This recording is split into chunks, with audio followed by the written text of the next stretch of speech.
Hi, Jimbo. Test 1 2 1 2 1 2.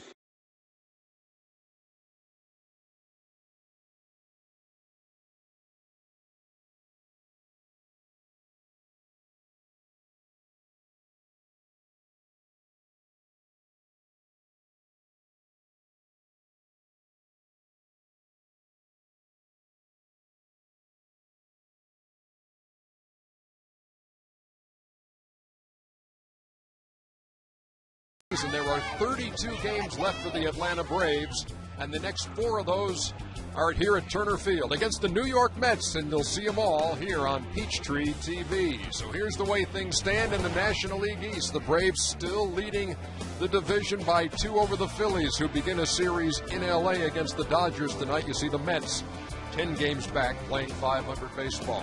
Welcome back to Braves Baseball on Peachtree TV. I'm Ernie Johnson. This is Joe Simpson, and the place is still buzzing over yesterday's win by the Braves, their 23rd win in their last at-bat. That's the best in baseball, and this one, Joe, memorable to say the least. It may really just take the cake after what happened yesterday, Ernie, because it wasn't just one big hit. It was a couple. It started with a leadoff walk for Brooks Conrad, and then the first pinch hit in the career of Matt Diaz as he goes the other way. And it was just amazing how everybody erupted in the dugout, fired up that they just tied the game. But then with 2 out, look at where this pitch is. Brian McCann goes down and laces a low slider just over the fence. Now, it was a rookie umpire who had never umpired here before, Alan Porter, who wasn't sure. So they had to go to instant replay to check out and see what happened. The ball did indeed skip over the fence and off the back wall.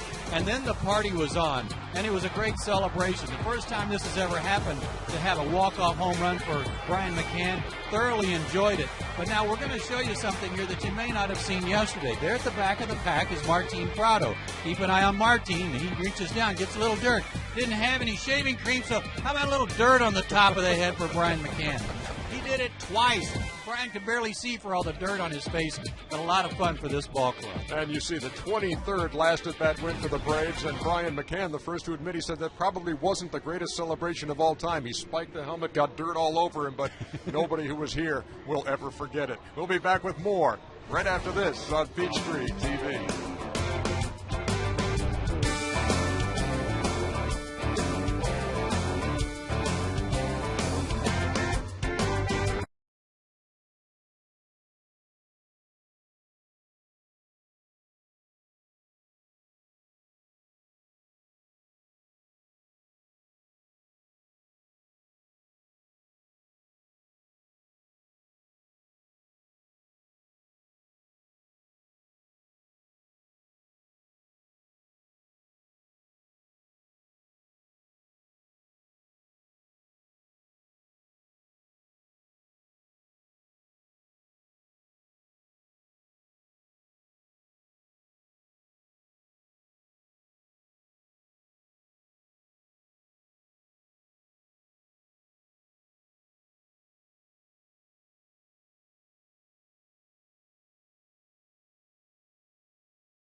We've spent the last few minutes reliving the excitement of Sunday and the Braves' victory over the Marlins, and now we have to reflect on something that Jair Jurgens would rather forget the last time he was on the mound. Yeah, it was last Wednesday in Coors Field, where that ballpark can be cruel and unusual sometimes, even when you have a 10-1 lead. And I thought what Jair did was really good. He was throwing strikes and making them put the ball in play, but then all of a sudden they started finding the seats, they started finding the gaps. They wound up getting 7 runs off of him in 5 1/3 innings, and lo and behold, that was the game they came all the way back to beat the Braves by a score of 12-10. But for Jair, he comes back to the friendly confines of Turner Field tonight, where he is 5-0 with a 1.81 ERA for the year, even though he's winless on the road.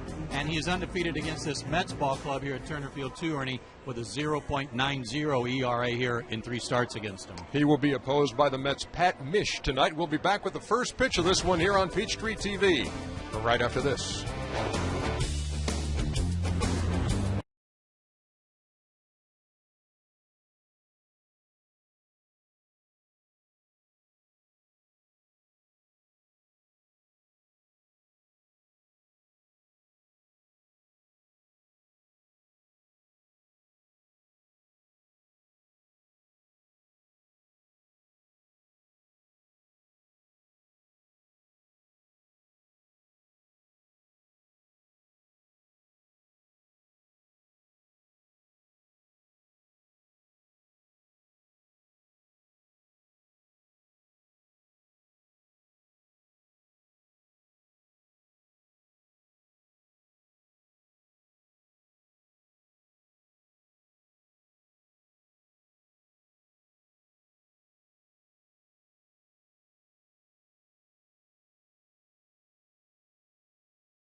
Game 1 of this 4-game set between the Braves and the Mets on Peachtree TV. Very comfortable 81 degrees and very little wind as we come to you in the first of 4.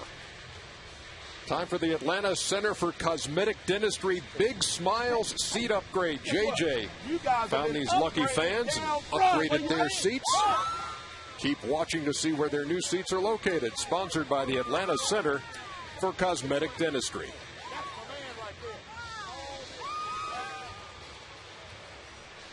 Braves just about ready to take the field. On the top step, and here they come. And we take a look at the batting order for the Mets, brought to you by Stone Mountain Park and Evergreen Marriott Resort. Angel Pagan leads it off and plays center field. Carlos Beltran has the day off. He's been in a slump and has the night off. Luis Castillo plays second base. Chris Carter in left. David Wright has been hot, as you see, hits cleanup and plays third base. The good-looking rook Ike Davis at first base. Former Brave Jeff Francoeur in right field. The new everyday catcher for the Mets is Josh Tolley. Luis Hernandez, once in the Braves organization, plays short.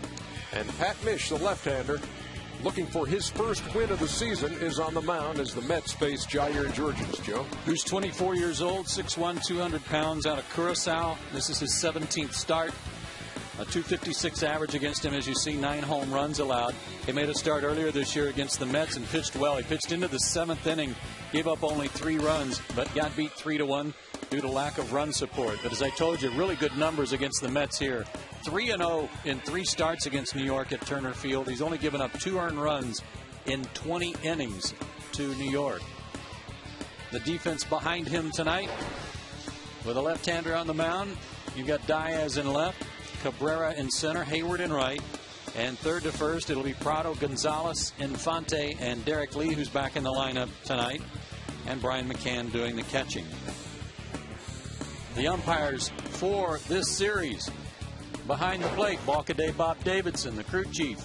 Alfonso Marquez is at first base. Tim Timmons at second, and Dan Iasonia is at third. Beautiful night for baseball, as you said, Ernie, and it is certainly a great time of year for the Braves and their Braves fans to be involved in another pennant race. Yep, 5 weeks from yesterday is the end of the regular season. Braves leading by 2 games over the Phillies, and so much riding on every game.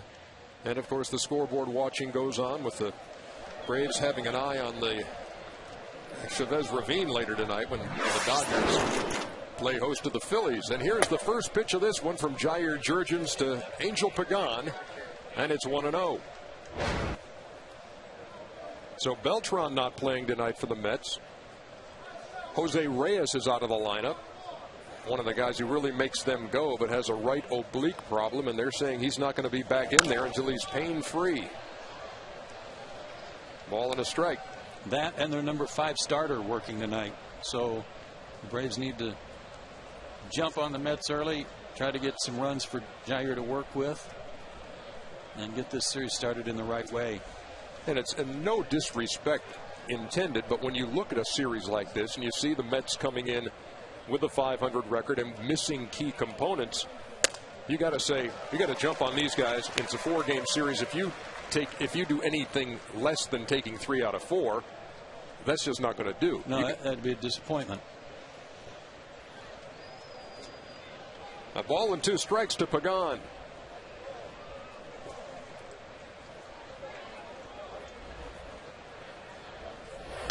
The scouting report on the Mets right now is that they're pitching really well. Their starting pitchers have worked more innings this month than any other team in the National League, so that's given their bullpen some rest. But they're not scoring. They're 14th in the league in runs scored. In the month of August, they are hitting .232. Horrible on base percentage. So maybe the Braves pitchers can continue that. That's tapped up toward third, and it's going to stay fair, and that's really all that Martin Prado could do. Pagan can run. He's second in the National League in stolen bases, and he's on at first. And look at this swing. I mean, that was a pitch that was well above his shoulders and outside, but he's hacking at it and gets a hit.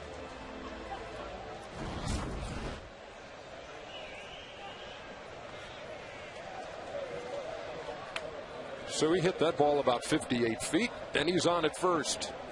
Jurgens will have to keep an eye on him. 32 steals.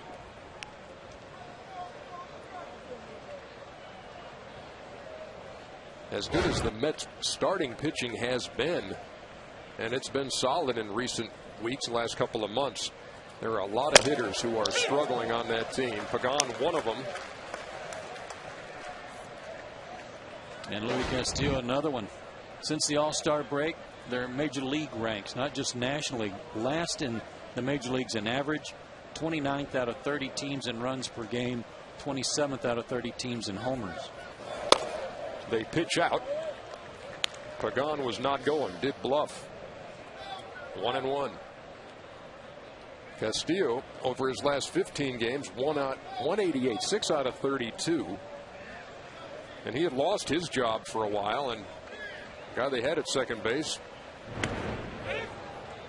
was Ruben Tejada, who went 1 for 34 slump, and so Castillo back in there. And these guys will steal a base. Yeah, they lead the National League in stolen bases with 115 as a team.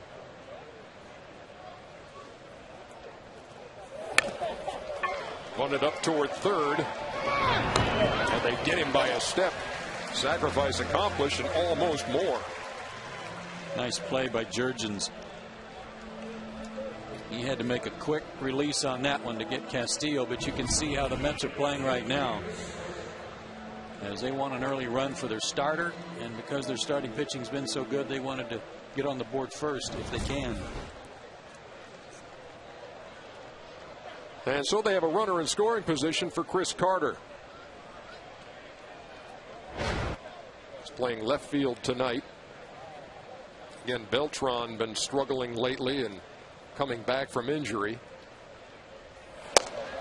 And Jerry Manuel talking before the game about that move and just saying he's been trying to do too much, trying to make up for lost time, trying to hit a 3-run homer with nobody on base, that kind of thing, and thinks a night off here and there will benefit him. And his knee still bothers him some, and it especially bothers him hitting left-handed. So he would be hitting left against Jurgens tonight, so a night off for Beltran, and that certainly doesn't disappoint Jair Jurgens, as good a hitter as Carlos Beltran is. 1-0 downstairs, 2 balls and no strikes, just underway here at Turner Field. Pagan with an infield single to lead things off was moved over to second with a sacrifice bunt by Castillo. Braves of Mets have played 11 times, with the Mets winning 6 of those.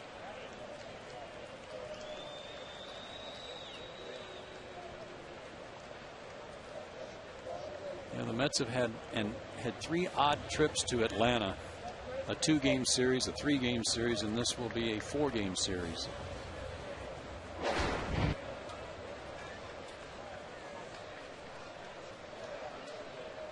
And you see those games left with the Philadelphia Phillies, 6 in the last 12 of the regular season.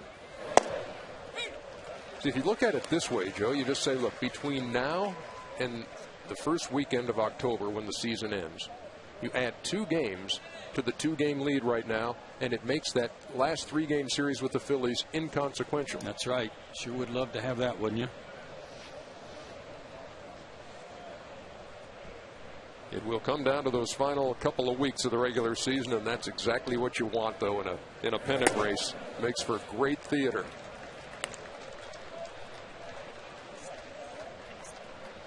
He's not pitching around Chris Carter here. He's got David Wright on deck, who's 5th in the league in RBIs. He'd like to get Carter and then have the luxury of pitching around Wright if he needed to. Carter's been a terrific pinch hitter for the Mets all year. 11 for 42 as a pinch hitter. And he draws a 1-out walk. So they're at first and second with 1 down for the New York cleanup hitter.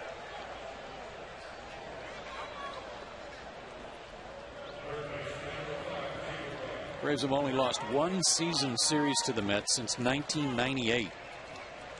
And that was in 2006 when the Braves went 7-11 against them.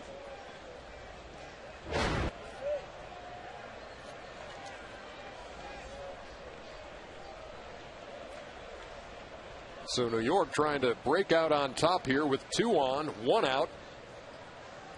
And the dangerous David Wright at the plate.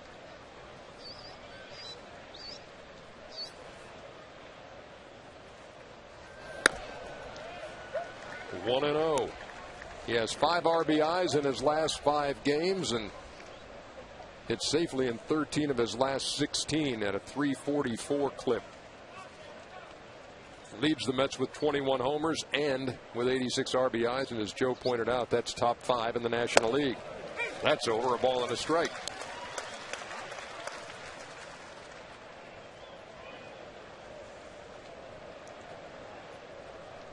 And has a career homer against Jurgens too. 6 for 23. I think he's actually holding his hands higher in his stance than we typically see him in his stance. He's always held them fairly high, but even higher tonight.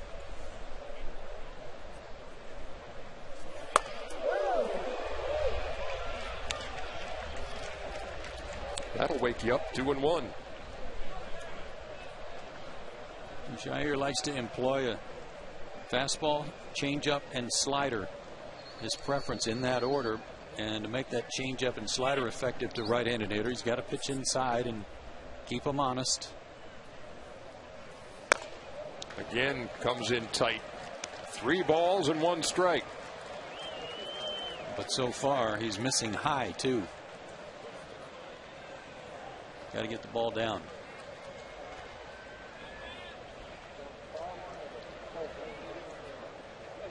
Infante trying to hold Pagan close at second. Fouled back, and the count full, 3-2. Now it's time to take a look at SunTrust Solid Performance, brought to you by SunTrust. Live solid, bank solid, and among active players, there are most that have the most home runs against the Braves. David Wright, second behind Ryan Howard, who has a comfortable lead in that category, I would say. Payoff pitch due to David Wright. And he got it.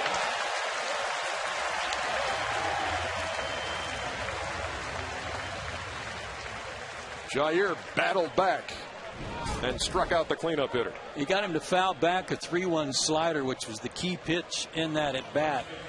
And then a 94-mile-an-hour four-seamer that he just threw right by him.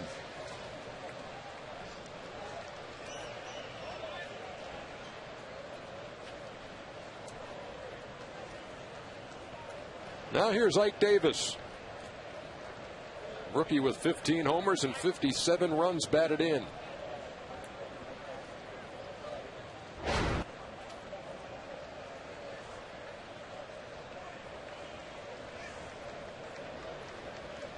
Guy's got a smooth stroke. Really fine defensive first baseman as well. And he will wind up almost as much as the pitcher to get his swing started.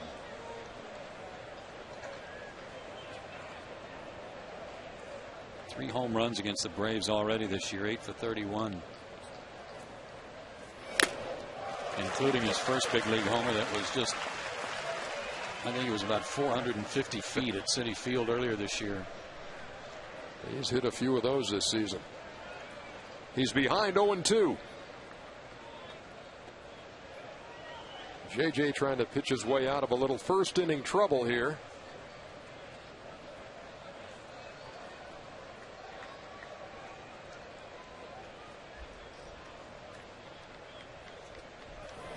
And he does. So the Mets put a couple runners on, can't budge them. We go to the bottom of the first.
Mets failed to score in their half.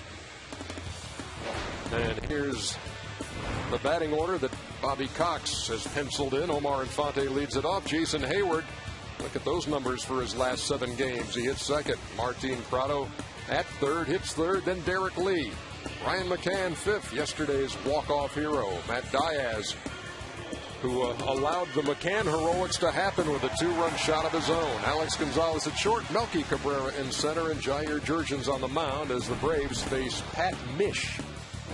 28 years old, 6'2", 195. He's only making his 4th start of the year. He pitched most of the year in AAA.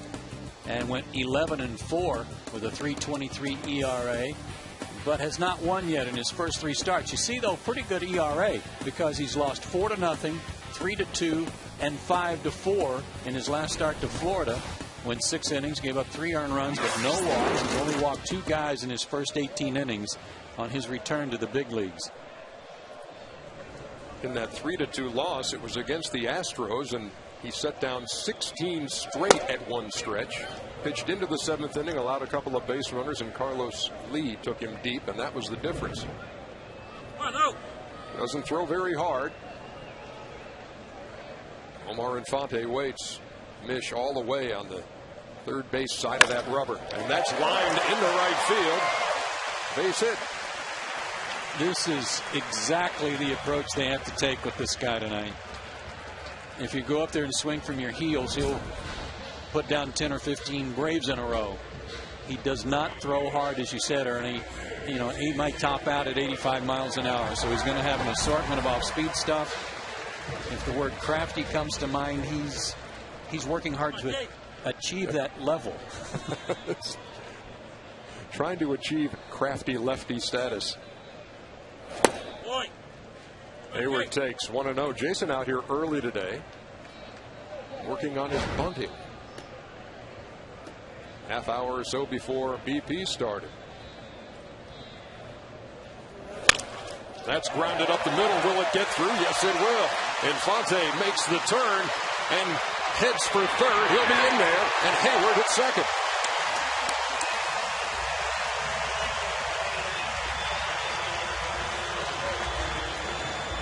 Good heads-up base running by Jason, watching the throw, and when Hernandez let it go by, Jason just kept running.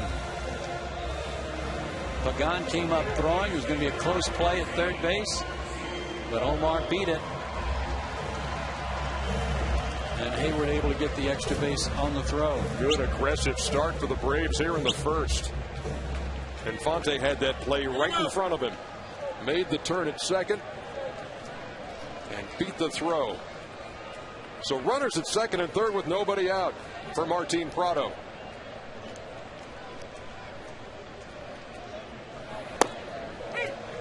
Hey, come on, run. Initial throw, fastball, curveball, cutter, change. He's a command guy. Has to really spot all his pitches. That's fouled off. And Prado behind in the count, 0-2. Yeah, anything other than a strikeout or a comebacker to the mound here. Martin just a little better than 50% of getting that runner in from third base in less than 2 outs. But they're conceding a run here, and a couple of ground outs would put the Braves up 2-0.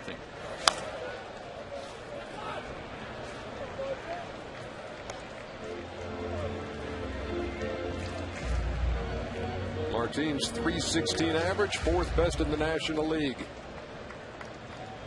Missed all that time and still leads the National League in multi-hit games with 50. And tied with Albert Pujols for the league lead in hits with 154. Got a baby. That will get the run home. All he needed to do.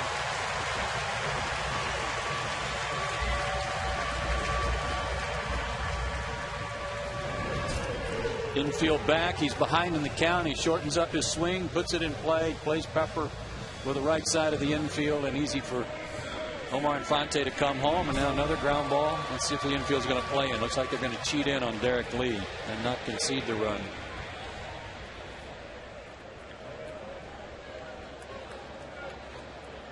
Derek hitting .244 on the season, .138 as a Brave. Come on, Derek. Come on, D-Lee. 5 of his 61 RBIs coming in the Atlanta uniform. Sat out yesterday's game with a little pinch in his side from a swing a couple of days ago. AB, come on, kid. Talked to him before the game. He said it feels better. Didn't say it's 100%. He just said it feels better.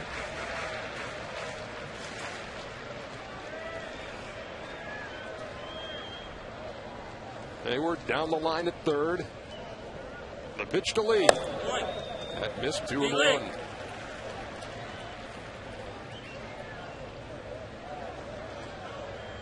Mish was originally with the Giants, was 0-7 with San Francisco, 3-4 with the Mets last year. 0-3 this year, so he's 3-14 career.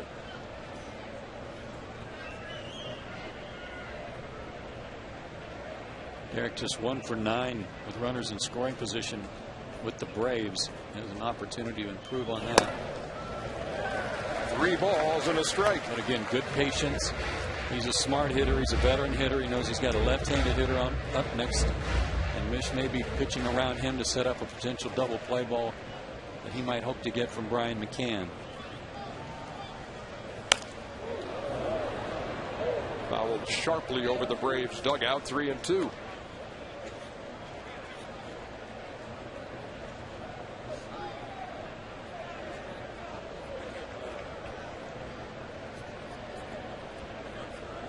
Back-to-back singles and a ground out to first have plated the first Atlanta run. It's 1-0 bottom of the first, and that's up the middle, and the Braves lead it 2-0.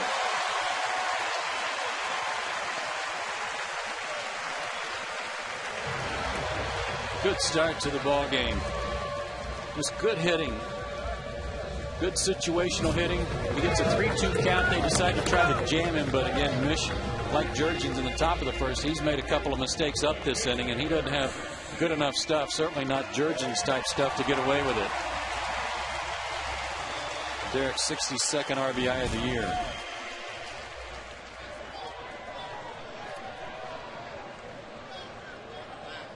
So here's Brian McCann. Back. His first walk-off home run yesterday. Took 2 minutes and 33 seconds to complete. From the moment that it cleared the wall to the moment that Tim McClellan signaled after looking at the replay that it was a home run. 2 minutes and 33 seconds, but worth the wait. I was having some flashbacks. I remember Tim McClellan making a sign toward a player back in 1983 in the Royals dugout. He was the home plate umpire that called George Brett out on the pine tar incident, and he came out last night and gave Brian a homer. And of course, in that incident, you had to intervene on George's behalf. That ball fouled at the plate. Brian trying to shake that off.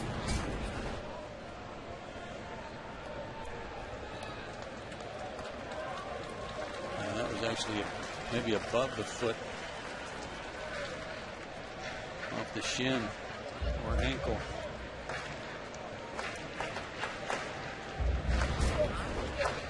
And you'd have to have been in a big league batter's box before, Joe, to really appreciate the pain level. It's just horrible. And it's not like it subsides after a few seconds by just walking around. A ball and 2 strikes. A 2-2. You see Brian still flexing that right ankle. I've compared it oftentimes, if you foul it off the top of your foot, it's like dropping a bowling ball on your foot. It just, the concussion of it, just mashing your foot with the baseball, it just won't go away.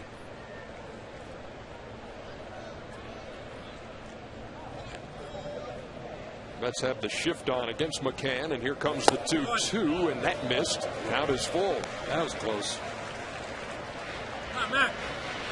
The shortstop, Luis Hernandez, is directly behind the bag at second. David Wright essentially playing short.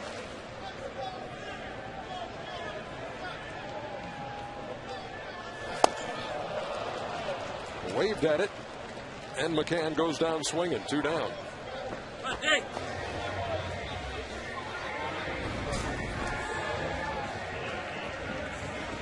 Like a changeup, 83 miles an hour, and a good pitch for Mish, and we'll keep an eye on Brian, make sure his right foot or ankle going to be all right.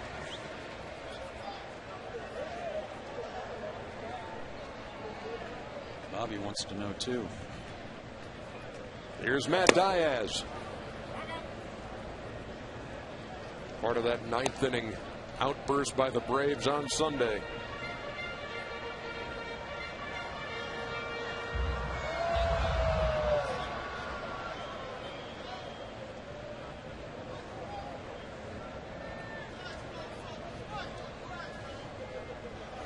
Notice how Brian sat down right away and put the right shin guard on first so that Jim Lovell would have no opportunity to lift up the pant leg to see if there was anything wrong there.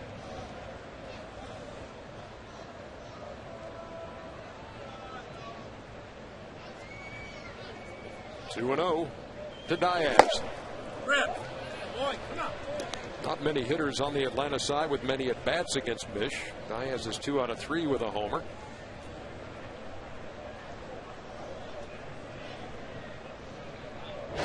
He said, you know, I may have flipped my bat a little too far on the homer yesterday. He said, we'll probably find out when we go down to Florida after this 4-game series with the Mets. That's grounded towards second. They'll take the short route. And that's it for the Braves in the first, but they score a couple. We go to the second. Braves on top. 2-0.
Turner Field for game 1 of a 4-game set between the Braves and the Mets, and Atlanta with 2 in the opening frame.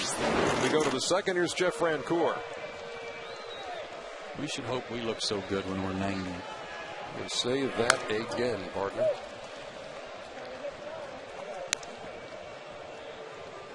Francoeur has struggled against Jair Jurgens. Oh, Lord, my grandchildren. Grandkids, I'm sure they're watching.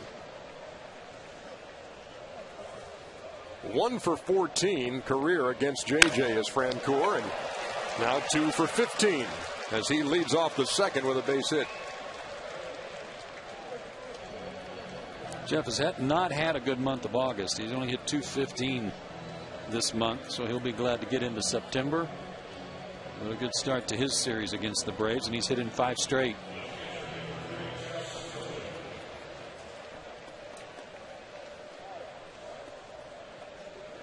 When the Mets put Rod Barajas, their catcher, on waivers, they basically gave the duties to this young man, Josh Tolley. Henry Blanco's still around. He's the catcher for Santana. But this will be your everyday catcher. Always up on that bat about an inch.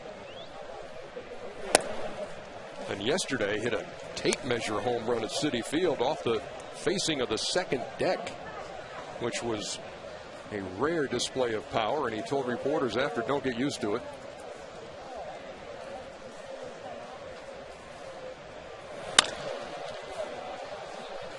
2 balls and a strike. So Tolley's gone from really being the guy who would catch R.A. Dickey and catch the knuckleball to a guy now who's got the whole staff there. And Jerry Manuel says he calls a decent game. And he throws pretty good, too. He's thrown out 6 out of 16 base stealers, a good percentage of that. And given more at-bats this month, he's hit 300 for August. 70 at-bats.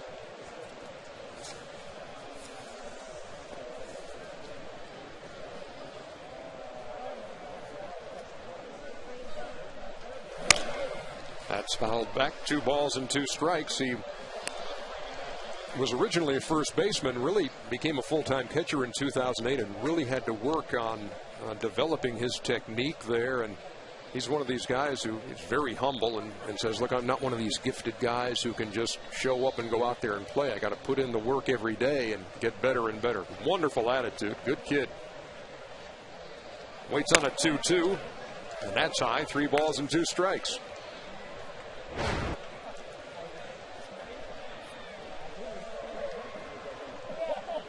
Several 3-ball counts already for Jurgens. Runner going. Ball 4. They're at first and second.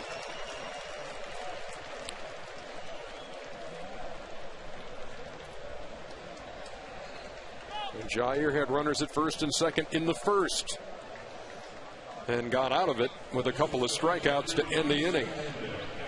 Those runners are out there now with nobody out. Sometimes Jair, when he does get in trouble or if he's scuffling a little bit at the beginning of a ball game, the one thing he fights is overthrowing, and he really overthrew that fastball to Tolley. And he sometimes realizes or doesn't realize that it's better to back off a little bit than to add on and try to throw that much harder.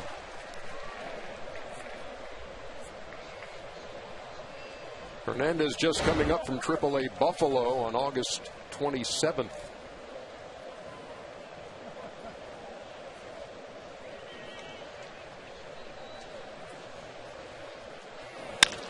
That's grounded up the middle and gets past Gonzalez. Francoeur is going to try to score, and he'll beat the throw. That took a bad hop on Alex.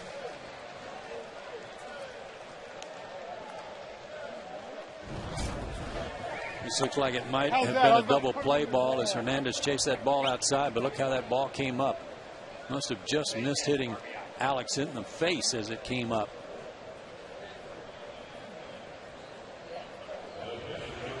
And then Melky came up with a pretty good throw, but a little bit off the mark, and it fortunately hit the umpire after it hit Francoeur. So the Mets on the board and runners at first and second with nobody out. Pat Mish will bunt, and the play will be to first.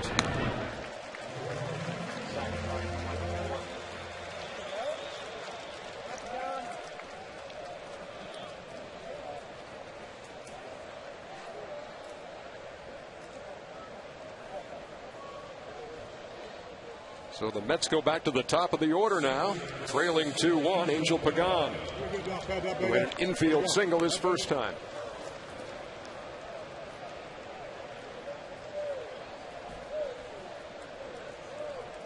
This guy's really had a solid year. Played center field most of the season while they waited for Beltran to come back, and then when Carlos came back, they moved him to right field.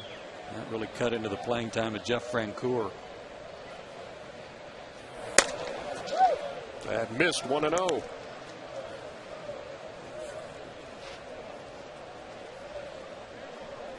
Plays a solid outfield, second in the league in stolen bases, as we told you.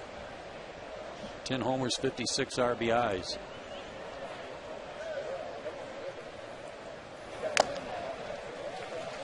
Good changeup. Last 14 games hitting just .224. He did reach in the first on that little infield dribbler up the third baseline. He bats now with runners at second and third.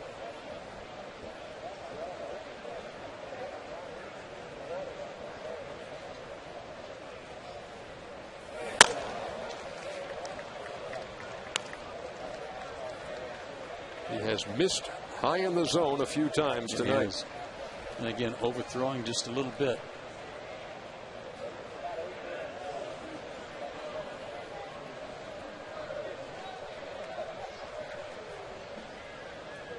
The runners lead from second and third. That's grounded up the middle. Gonzalez throws him out. The tying run scores. It's 2-2. And with 2 out, fans, it's time for the know-how question of the game built by the Home Depot. And if you have a question for us tonight, send us an email, and if chosen, we'll answer it later in the game. Send your email to braves@peachtreetv.com, and please include your name. More saving, more doing. That's the power of Home Depot. Well, the Braves stake Jurgens to a 2-0 lead in the first, and the Mets have gotten it back here in the second. And they've got a runner at third with 2 down. Here's Castillo.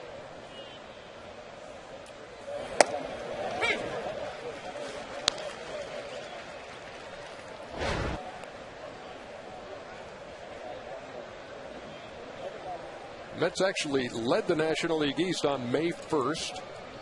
And as late as June 27th, we're a half a game back. But they have gone 22-33 since then, and are level at 500 coming into this one, 65-65.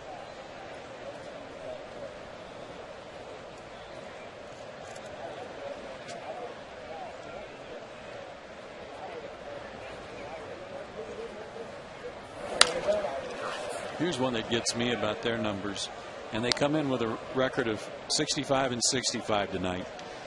They have not been more than 1 game over 500 or more than 1 game under 500 since July 31st. So you talk about treading water. Win 1, lose 1. Win 1, lose 1.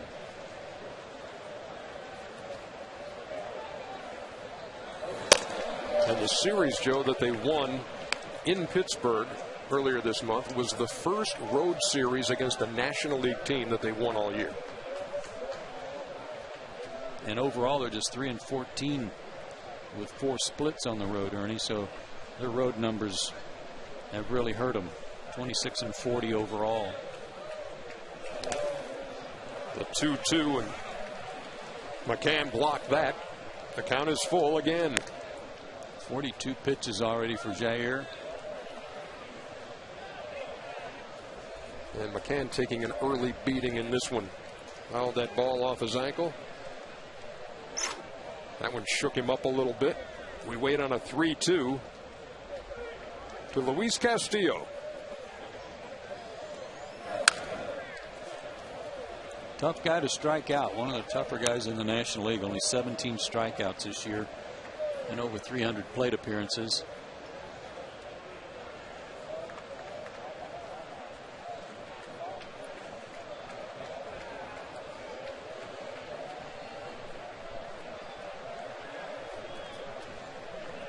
The 3-2 hit to second.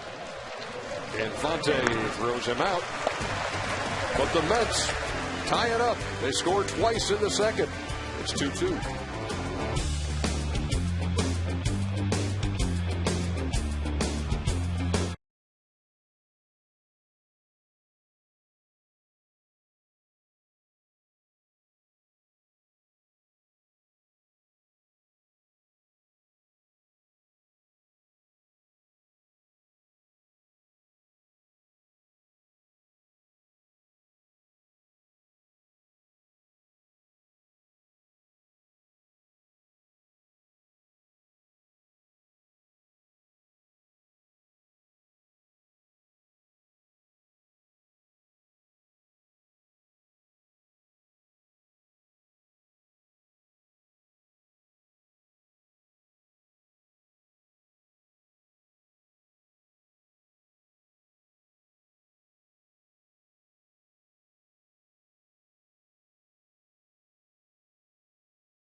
National League Baseball Club, Incorporated, and may not be reproduced or retransmitted in any form. And the accounts and descriptions of this game may not be disseminated without the express written consent of the Braves. Bottom of the second, 2-2, Braves and Mets here on Peachtree TV. Alex Gonzalez leads it off for Atlanta against Pat Mish.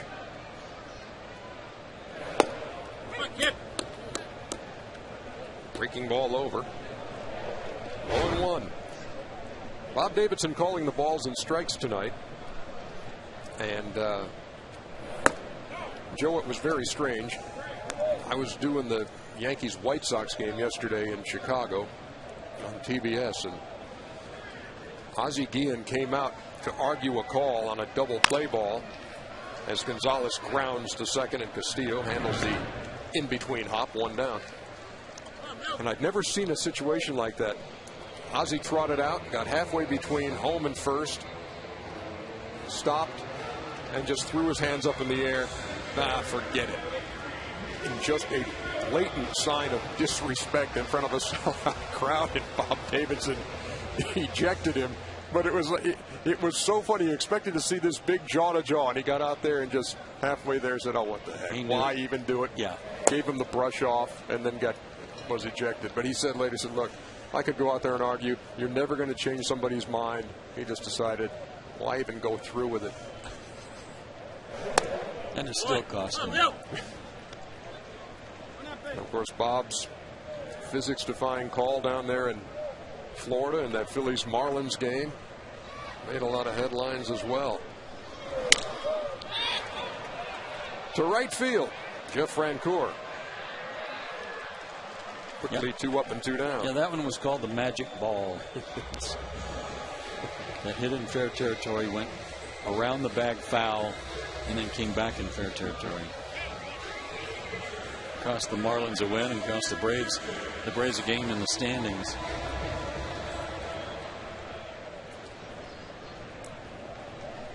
And they say in this game everything evens out. I don't know if it always does, but that was one of those that, boy, when it happened, the tremors of that were felt from Florida up here to Atlanta on what should have been a game-winning hit.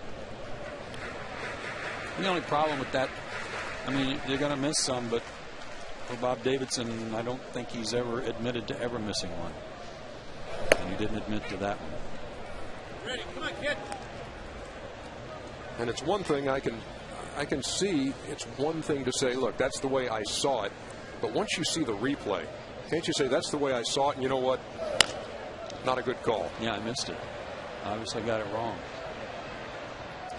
Ike Davis has made a few of those plays and darn near made another one here. Leaning into the first row, just out of reach. I mean, if that's one thing you learned from Jim Joyce in the Galarraga near perfect game, as you see Davis with the attempt. Almost got it. Yes, sir.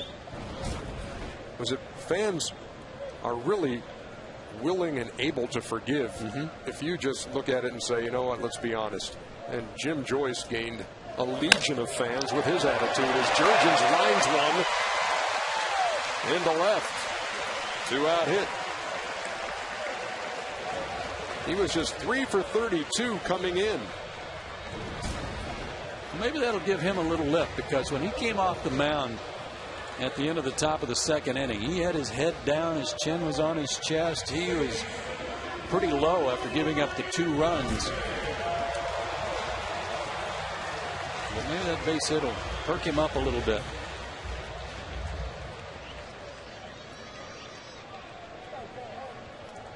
Here's Omar, who singled his first time.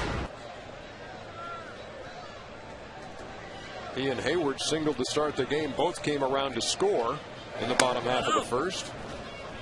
Come on, turn it into a run. Come on.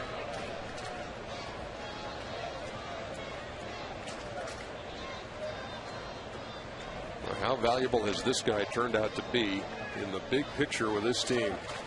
Has played everywhere, made the All-Star team, and given the situation with Chipper, etc., man. Just been so steady. Good defense. Just unbelievable play with the bat in his hand. Took the extra base in the first inning. That set the Braves up in business with runners at second and third, and nobody out after he went first to third on the hit up the middle.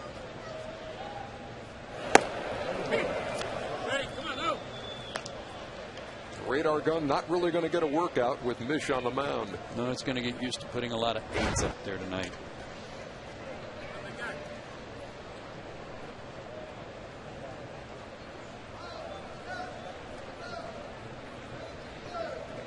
Those home runs, that home run binge he went on the road in Chicago and Colorado. To 378 since July 1st. That's lined into left. He's 2 out of 2. Runners at first and second with 2 down. Came in hitting .341. Not enough at bats to qualify among the league leaders. But you know what? He just needs to keep getting at bats. Keep racking up 4 or 5 at bats a night until you get to near the end of the season. And depending on how many at bats he would need to qualify, they can tack those on, and it may be enough for a batting title anyway. That's Dan Warthen, the pitching coach for the Mets. 5 hits in 2 innings off Mish.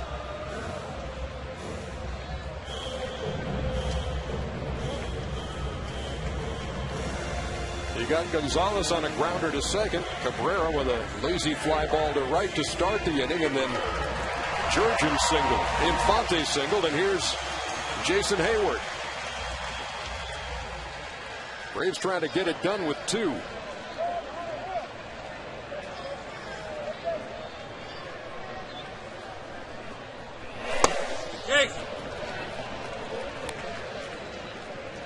Look at Jason Hayward's numbers among the rookie crop in the National League. 3rd in home runs with 15. Tyler Colvin's got 19 and Gabby Sanchez 16. 2nd in RBIs. He's got 58 behind Sanchez 70.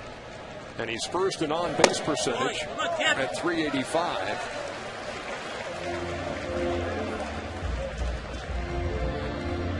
There are going to be some tough choices made. I mean, when voters sit down and make their selection for Rookie of the Year, it may just come down to a complete regional selection committee. Let's face it, the guys who have votes here on the Eastern Seaboard in the National League East, they will have seen Jason Hayward, Mike Davis, and Gabby Sanchez a lot more than they've seen Buster Posey or Jaime Garcia, etc. So it may become a who have you seen the most and who'd you like the best of those guys? Exactly. And you got to look at where your team finishes. And if you look at the way Jason Hayward has contributed to this team as an everyday right fielder on a team that's leading the division, and that ball is driven to right. Bat and gone. It's a haymaker.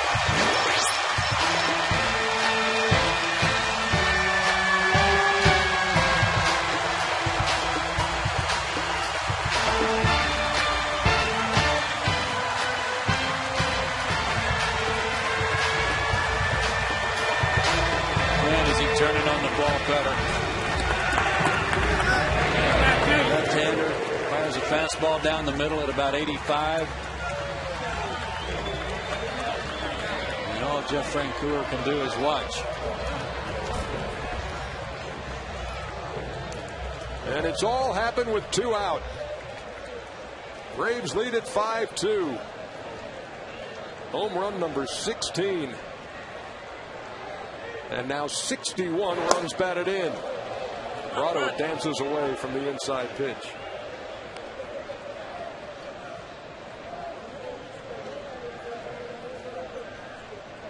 Mets bullpen will get busy. Oliver Perez, remember him?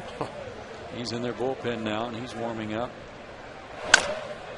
Grounded toward short. That should be easy for Hernandez, and is. But the Braves, with 2 out, score 3 times. And this was the big blow. A 3-run shot by Jason Hayward, and Chris Medlin loving it.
not the recipients, but here are the recipients of the Big Smile Seat Upgrade, sponsored by Dr. Deborah Gray King and the Atlanta Center for Cosmetic Dentistry.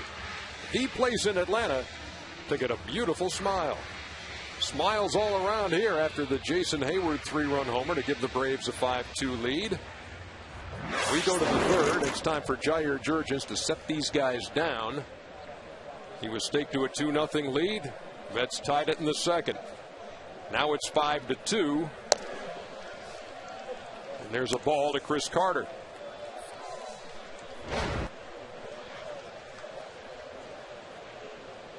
Carter was with the Red Sox, came to the Mets in the Billy Wagner deal last year. And it's 2-0. Shutdown inning. He needs to get after it. Get ahead in the count. Something he hasn't been able to do a whole lot of tonight, but when he has gotten ahead, he's had good success. Carter walked his first time, and he's a pitch away from doing that again.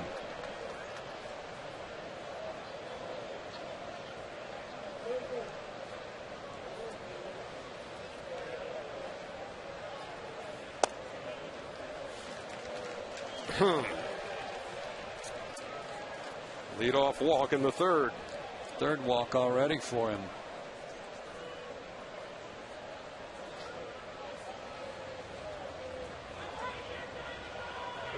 Brian McCann expressing some of that that you just expressed.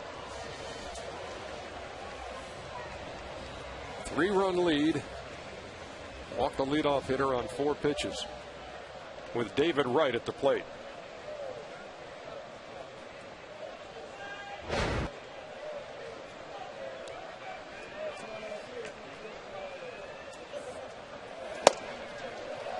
Cut right through that one. 0-1. Wright struck out his first time. You know, it's funny, he's made his best pitches to David Wright so far, and that's not a bad thing. Like JJ struck out Wright and Ike Davis back-to-back with 2 on in the first. That's over. 0-2.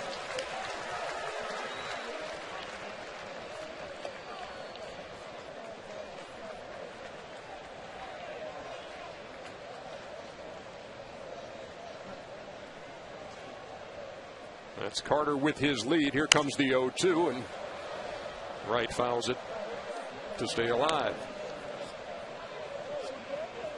I've said this several times about David Wright when we see him, but it always stuck with me about how when he first came to the big leagues and as a highly touted prospect, certainly, how he had a real big bat waggle, kind of pointed his bat back toward the pitcher, but how he had to learn to make adjustments to be successful and to stick around, and he did.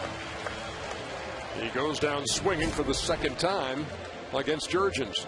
Nice pitch. And that looked like a little bitty slider there, maybe a cutter. It broke away from the end of his bat. Now here is Ike Davis. When you talk about the Mets' offensive struggles, you go back to the game that Mish pitched against the Houston Astros. I referenced it earlier when he set down 16 in a row before giving up the home run to Carlos Lee. The Mets offense was absolutely abysmal in that game, and afterwards Jerry Manuel described his team's offense as pathetic, and that led to a hitters only meeting held by their batting coach Howard Johnson, and that happened in Pittsburgh. And it was really one of these, it was described as an uncomfortable but necessary time, but he had all of his hitters in there and went down one by one with each of them, went through stats, said here's what you need to do to help the team, and told them as a group, the only way things are going to get better, you can't just come to the ballpark and play cards. And so it certainly raised a few eyebrows and was not the most comfortable of situations, but David Wright, one of the guys who said, look, if Jerry Manuel's going to come out and say we're pathetic, you got to look at this thing and say, I'm part of that team too. I'm the manager of that team, and everybody's accountable. Yeah, and we're going to have to start working a little harder and trying to get a little more success.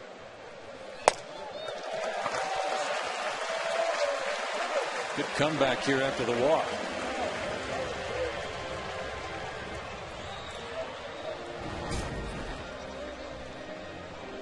This was the straight changeup, and boy, what a great spot for it. Tremendous location with that pitch for his 4th strikeout. 2 of Wright, 2 of Davis. And those are the 4 Ks he has on the night here in the 3rd. Here's Francoeur, who singled his first time and scored. That's a cut. 0-1.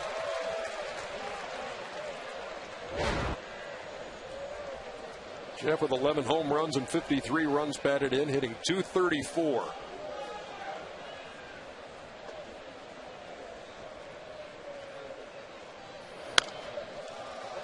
And quickly, Jurgens ahead 0-2. After the leadoff walk to Carter here in the 3rd, he has struck out Wright and Davis and has Francoeur in the hole.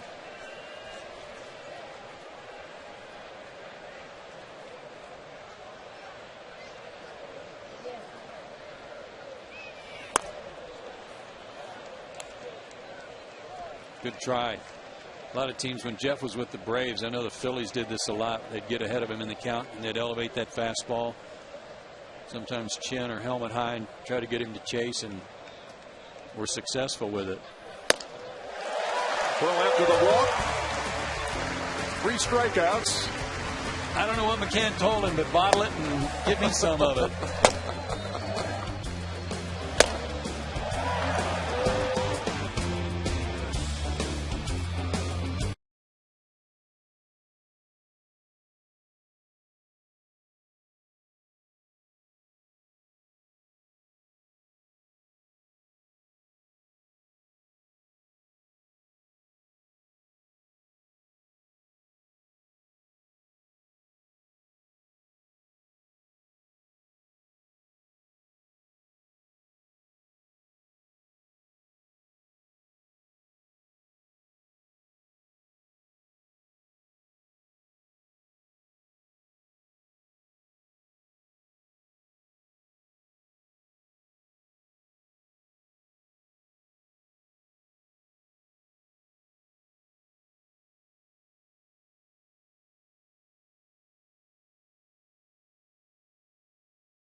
From Swanee, Georgia, will have the chance to win free airfare for 2 if the Braves go deep here in the 3rd. Visit PeachtreeTV.com/contest for official rules and to enter for a chance to win. AirTran Airways, go. There's nothing stopping you. You know Chester? I've lived in Swanee for a while, so I probably do know Chester. Good guy. About to be a home run sweepstakes winner. There you go. Derek Lee. Go. There's nothing stopping you. That's going to fall. And Derek's going to stay right there. That was a long run for Francoeur. And Derek has his 2nd hit. Nothing worse for an outfielder than to have a guy like Derek Lee take this huge cut, and then your first move is back because you think you just crushed one and goes straight up, and you just can't get to it in time. Hard to read.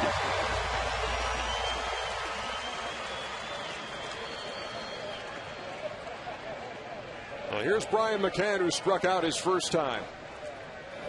Oh, look at this with the shift on. He lays down the bunt. And they're at first and second. That'll teach you. You sly fox.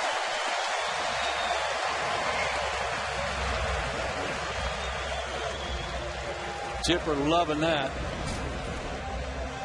And you know what's great about this is he didn't try to be real fancy with it. He bunted it hard.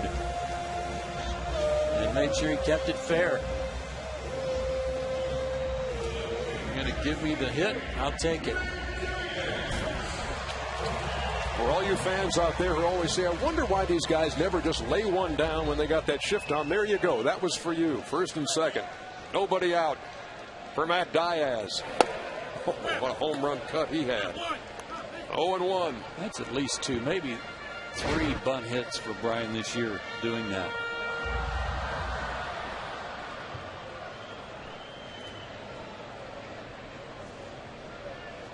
Yeah, I'll come out early and work with you on that if you want. Look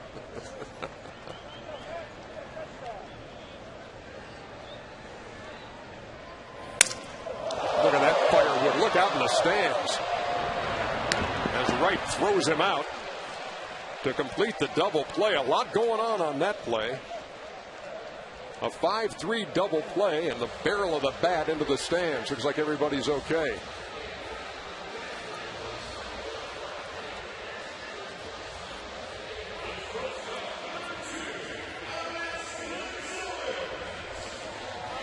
That was scary. Because everybody's eyes were drawn to the ground ball, which was going toward third, and the bat was coming at a bunch of people. The guy with the I Love New York shirt doesn't want to give it back.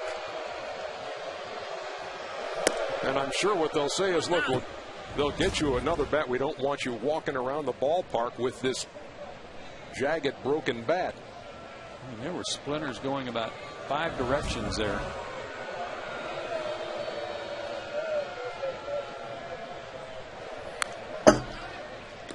Gonzalez fouls it back. It's 0-2. Through all of that, McCann is at second. There are 2 out. And Gonzalez is at the plate.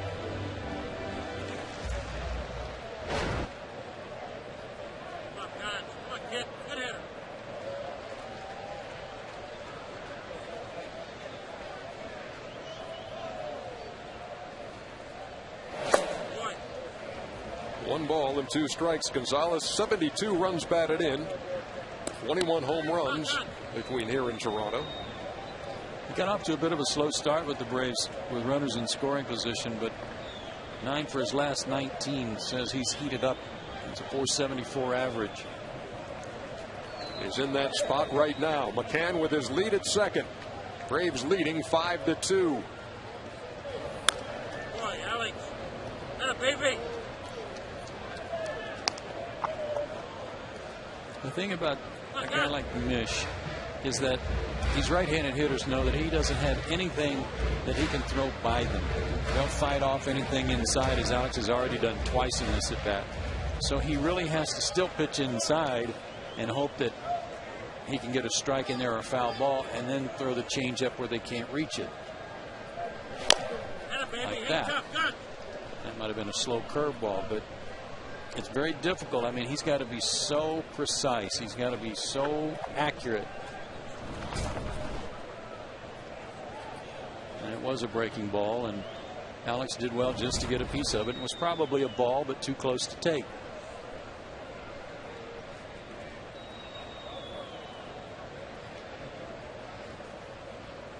Here comes the 1-2. That missed. 2 balls and 2 strikes. Melky Cabrera on deck.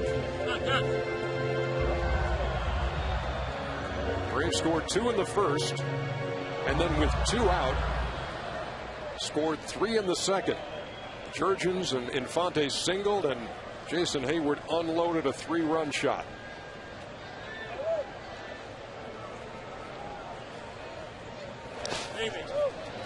So far from Mish, since he's come up in his first 3 starts, he's up until tonight, he'd handled left-handers pretty good. They were just 2 for 9. Right hands were hitting .292. Problem was when he got guys on base, working out of the stretch was when he was at his worst. They've been hitting him at a .379 clip. That was before tonight, and that number's gotten worse. Payoff pitch. Baby.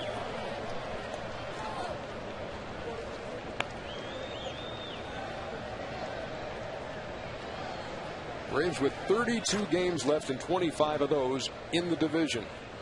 13 of them home, 12 on the road. And 46-18 is the home record, best in baseball.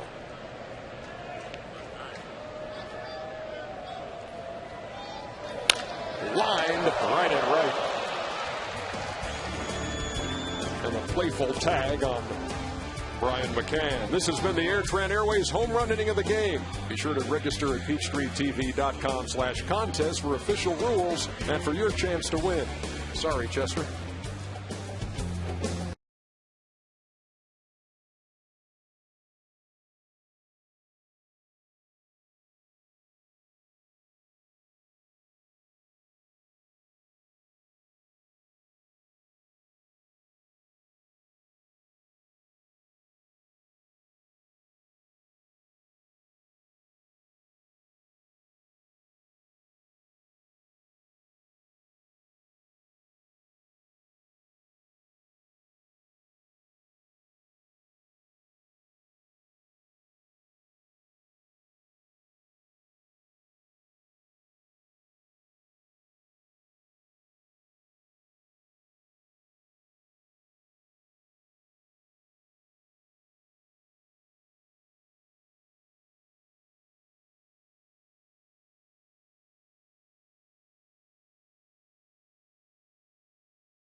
Five to 2, Braves on top of the fourth inning. Here's tonight's Toyota trivia question. Visit your local Toyota dealer today.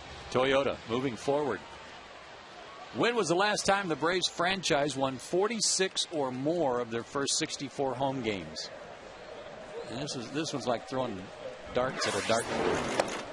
Just pick a year. Are you kidding me? Oh, you're deep in thought like you know. No, that's just my confused look. Yeah. 0-1. Ball and a strike to Tolle. Did Joe Underhill come up with that one? No.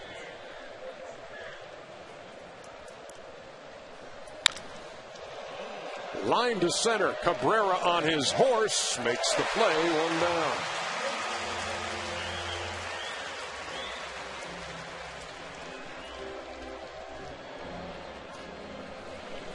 .46 of their first 64.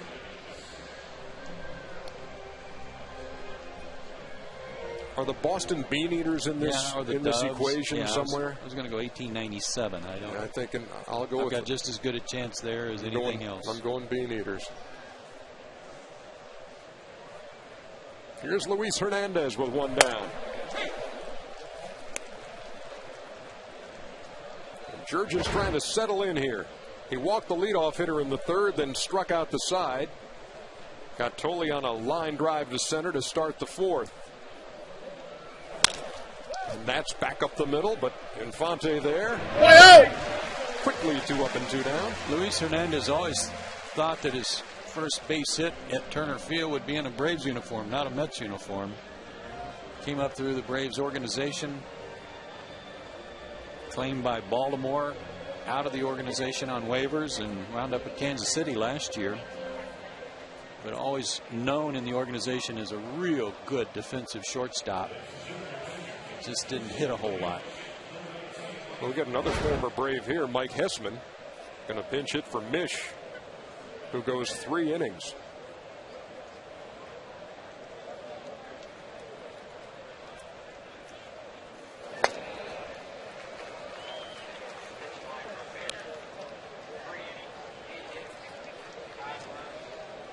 And that is the look of a man who just went 3 innings, looking for his first win of the year.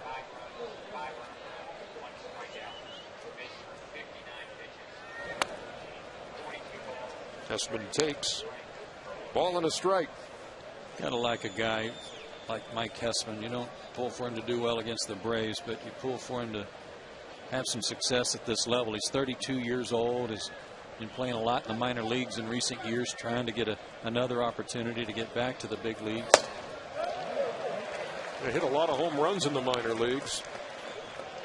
311 coming into this season.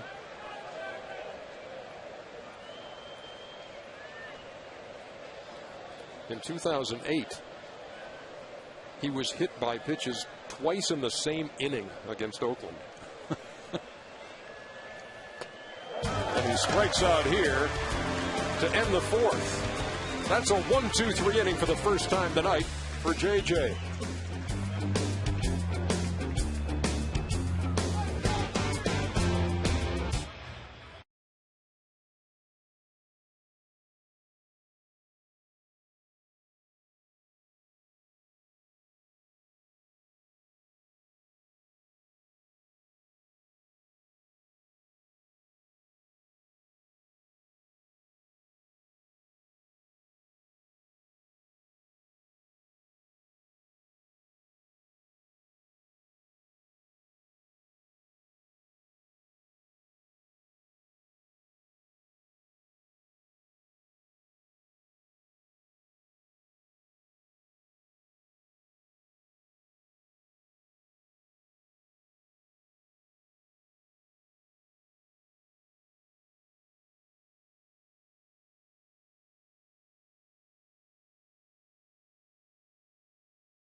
Time for the answer to the Toyota trivia question. The last time the Braves franchise won 46 or more of their first 64 home games. How about 1999? Nope, we were right the first time. Bean Eaters, way to go. Thank you, thank Bernie. you. I appreciate that. What do I win, Johnny? A chance to come back tomorrow and double your money. And Wednesday and Thursday as well. We got all 4 of these Mets games here on Peachtree TV. Elmer descends on with some early relief as Mish goes only 3 innings.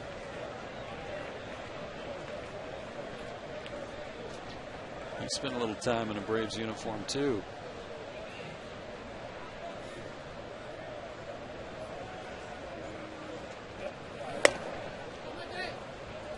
He's ahead of Melky 0-2.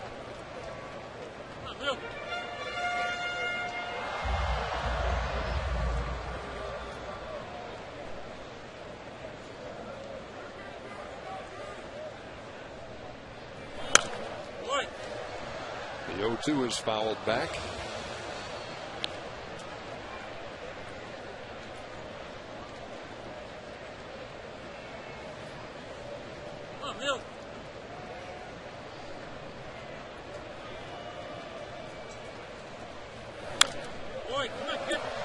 Again, he hangs in there against Descends.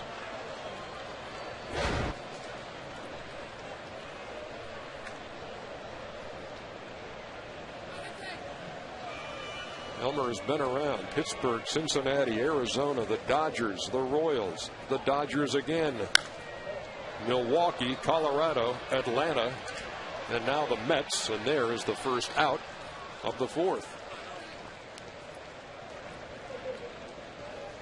I bet he's been through some luggage. You know, a lot of players like to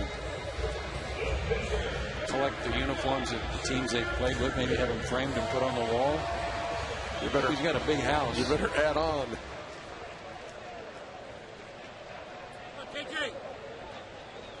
He's 39 years old.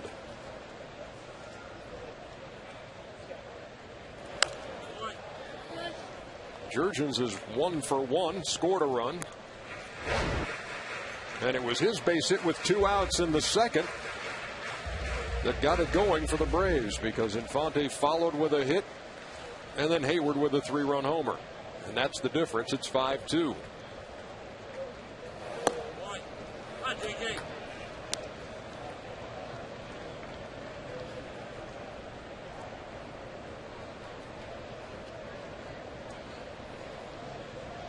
All those runs, all 5, coming off Pat Mish in those first 3 innings as he watches Descends in relief. And it's 1-2. After the Mets here, I was looking at the schedule of who the Braves have left at home. You got the Mets for 4, the Cardinals for 4, the Nats come in for 3, Florida comes in for 3, and Philadelphia here for 3 to end the season as Jair rounds out for the second out. They've got 15 games left on the road, 3 in Florida, 3 in Pittsburgh, 3 in New York against these Mets, 3 in Philadelphia, and 3 in Washington. How many total home games? Got 17, including this one. Okay.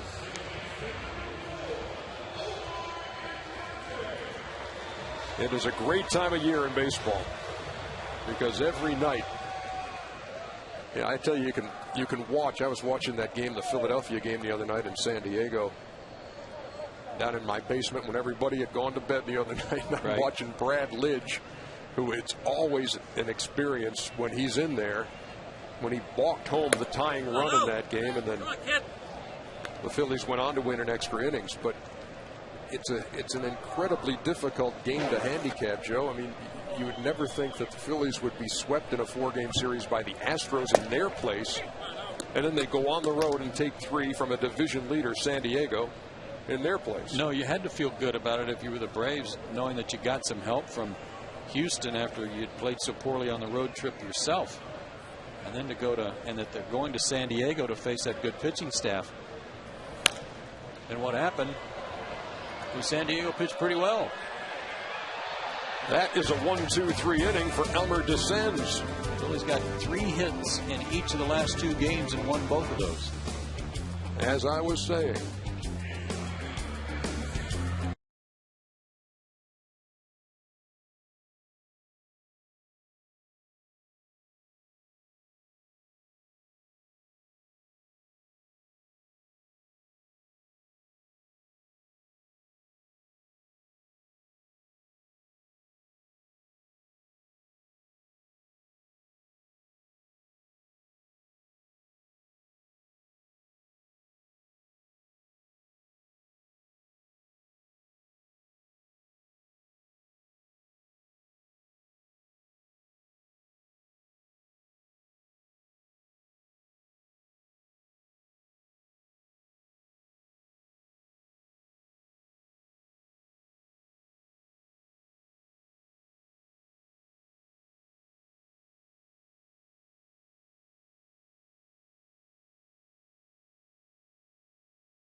TV, brought to you by Jameson Inn, ranked #1 in customer satisfaction nationwide for 6 straight years. Experience all the comfort and amenities you expect at an unexpectedly low price. Jameson Inn's Live Large, Pay Less. We move to the top half of the 5th here at Turner Field. Braves leading 5-2 over the Mets, who have the top of the order to face Jair Jurgens. And I would love to know what it was Brian McCann said to him back in the 3rd inning after he had walked Chris Carter to start the inning on 4 pitches as Pagan bunts foul, then proceeded to strike out Wright, Davis, and Francoeur. He's retired every hitter since that walk, striking out 4 of the 6. It might have been something along the lines of, if you don't start throwing strikes, I'm going to start bunting. Roger McDowell, no doubt pleased to see Jair getting it on track here in this one after a rocky couple of innings to start. Cabrera makes the play in center for the first out, and that's 7 straight. More importantly, throwing strikes early in the count, getting ahead and kind of dictating the action to the hitters.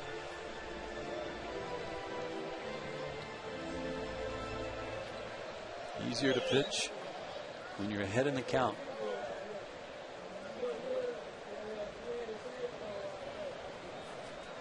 Here's Castillo. The funny thing, though, Ernie, to me is that whatever he said to him, there's nothing that he can say to him that's going to help him that much with his command. But all of a sudden, after that, he was down in the zone. He was hitting some spots.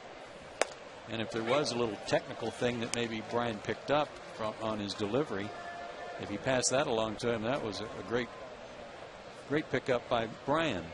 It's a ball and a strike, and make no mistake, if the Braves are fortunate enough to make the postseason, they are going to need this guy at his best to make any kind of a deep postseason run. You bet. In that starting rotation. And it's been, kind of a rough ride for him this year, from some early shoulder problems in spring training, which turned out to be nothing serious, but then the hamstring problem. He missed 2 months of this year. This is his 12th start since the hamstring. He is 5-1 in that time since coming back. No decision in his last 2 at Chicago and that game at Colorado when he had the 10-1 lead. And there is a walk to Castillo with 1 down.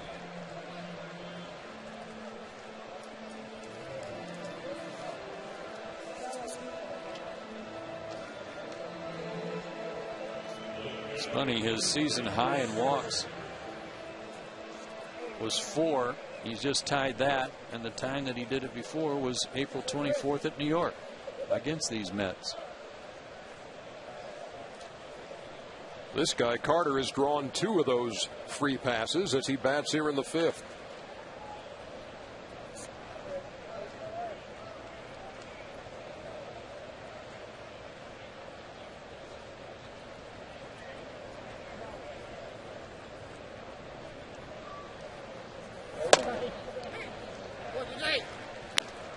No balls and 1 strike. We talked about the Braves' favorable schedule also in August, with 19 games at home and 10 on the road. And as the month winds down now, this game and 1 more to play, they've gone 12-5 at home, gone 4-6 on the road. Well, only twice have they made the playoffs with a losing road record. Once in 1996, and they were just 1 game under 500 at 40-41. And then the last time they made the playoffs back in 2005, back when McCann and Francoeur were rookies, and they made that drive to get there, they were 7 games under 500. So they've definitely got to play better on the road than they've been playing recently. The 0-2. That missed. And you knew the Philadelphia Phillies were going to make a charge at them, even when the lead was 7 games back on July 22nd. Braves have gone 19-16 since then, and the Phillies 24-11. And all of a sudden, a 7-game lead goes down to 2, and then you have that ebb and flow and those swings from night to night.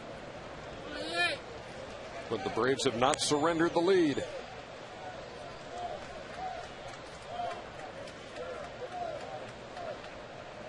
big a surprise there for you, Joe? Is it still San Diego on top of the West? Yes, but I mean, the Reds are right there too. But the two jobs of Bud Black and Dusty Baker. That ball's hit to right. Hayward will play it on a couple of hops, and the Mets have him at the corners.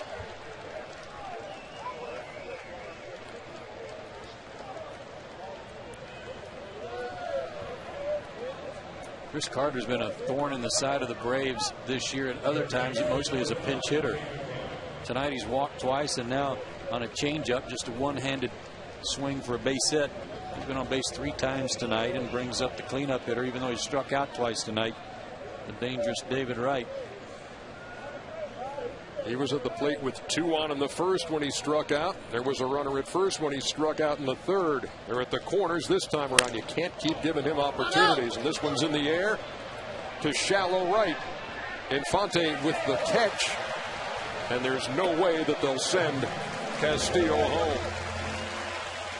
So Wright fails in the clutch again. That's a big out on a pop up to second. That's a big out. You're right, because the Mets have got to count on him, David Wright, to bring home that guy from third base with less than 2 outs just to cut into the lead.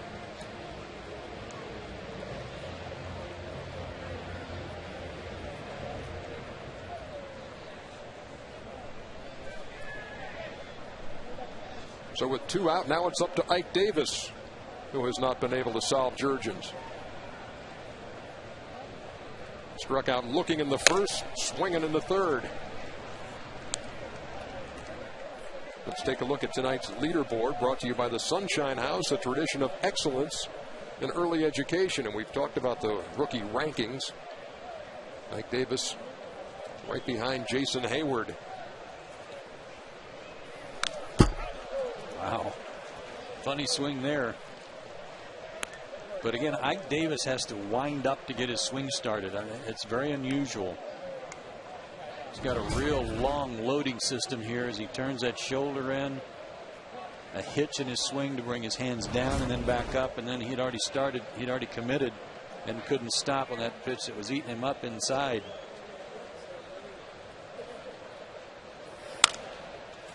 I mean, he hits the ball a long way when he connects. But that's why he struck out twice tonight on changeups, because he's starting early. He's committing early and can't stop his swing. He's done a good job on him tonight. He has had recently some episodes of beefs with the home plate umpire, and Jerry Manuel says they've talked to him about it. He's got to control it. He's behind 1-2 with 2 down. Now the count even.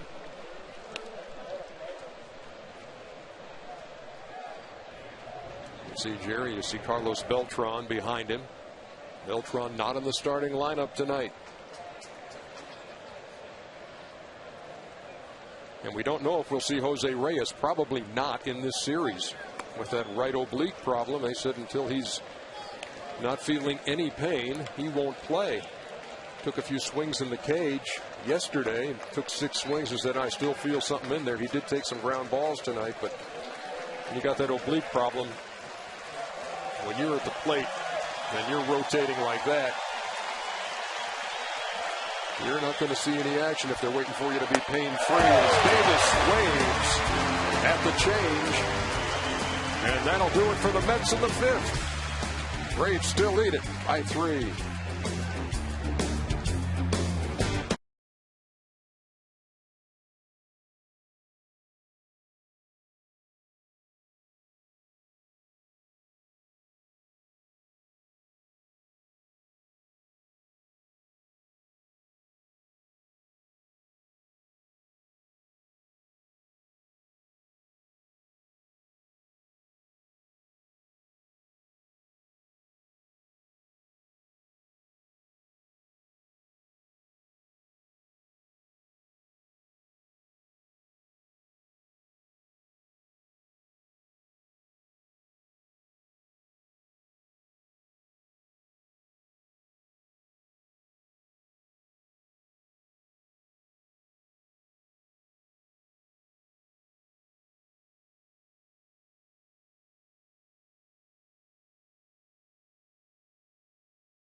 Bulldogs' first game of the season. Louisiana Lafayette, Georgia, Saturday at noon on Peachtree TV. We welcome you back to Turner Field. Almost that time of year, too. College football right around the corner. Here's Jason Hayward. He's been the difference in this 5-2 game. 3-run homer in the second.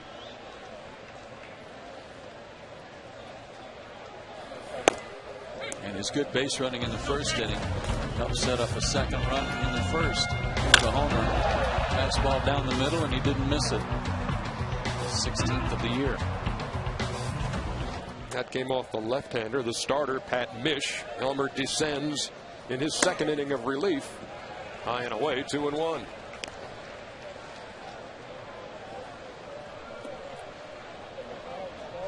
Hayward, Prado, and Lee here in the fifth.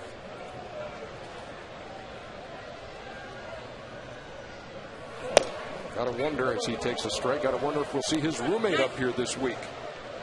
Freddie Freeman, AAA Gwinnett, first baseman. What a year he's having, and what a great month of August, too.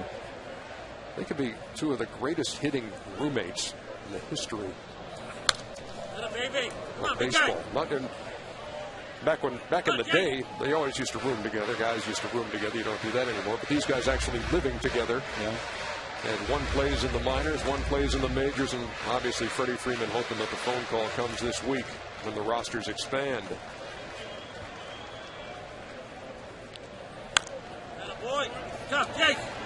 Well, I can tell you that Freddie Freeman going into yesterday's game was hitting .323 for the year, 18 homers, 87 RBIs. On base percentage of .382, slugging of .529.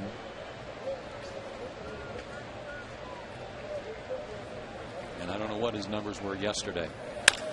The 2-2 is lined to center, but the ball stayed up for Pagan. One down. Hit it on the screws, but Pagan made the play. Let's do a little scoreboard watching. What do you say? White Sox winning at Cleveland 5-3, and you see the Yankees leading Oakland 6-4. Robinson Cano's great year continues. Tampa Bay in a dead heat with the Yankees, leading Toronto. And the Rangers with an early lead over Kansas City. White Sox now have Manny. I guess they expect him to be in Cleveland, be in uniform tomorrow. Be an interesting fit here for the last month of the season. What do you make of that? It's, from the White Sox perspective, I guess it's hey, what do we got to lose other than about $4 million? If they have to take responsibility for all of that too, yeah, that's always the sticking point too. And in the last couple of days, once they won the waiver claim, they're saying, who's going to pay what? And are we going to go halvesies on this or what? Yeah. But he's that'll be interesting. He's had impacts, and obviously he's still a good hitter. He is a good hitter. It's about motivation. I mean, Manny, sometimes you wonder what gets him stirred up. Number one, he needs a bigger hat. Yeah.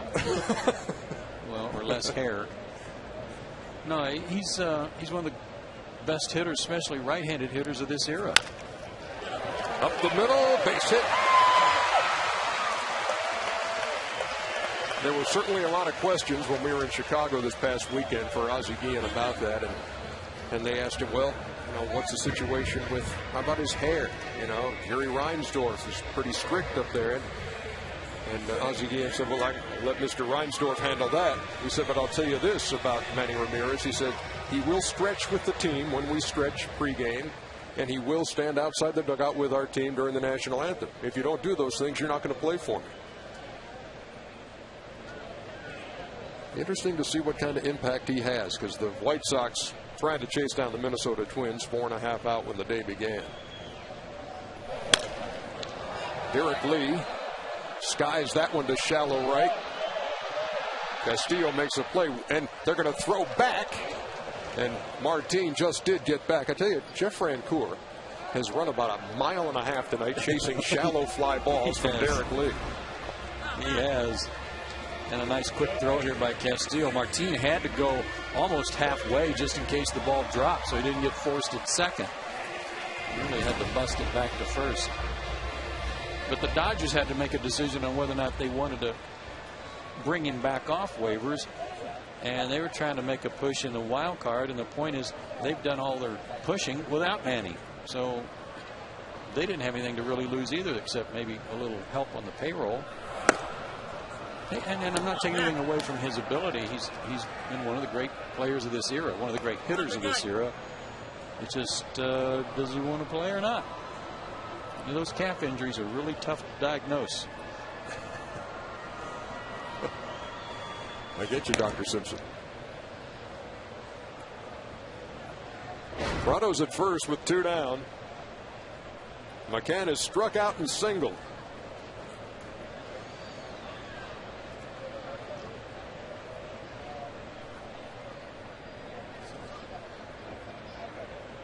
Runner going. Tolley's throw just a little late.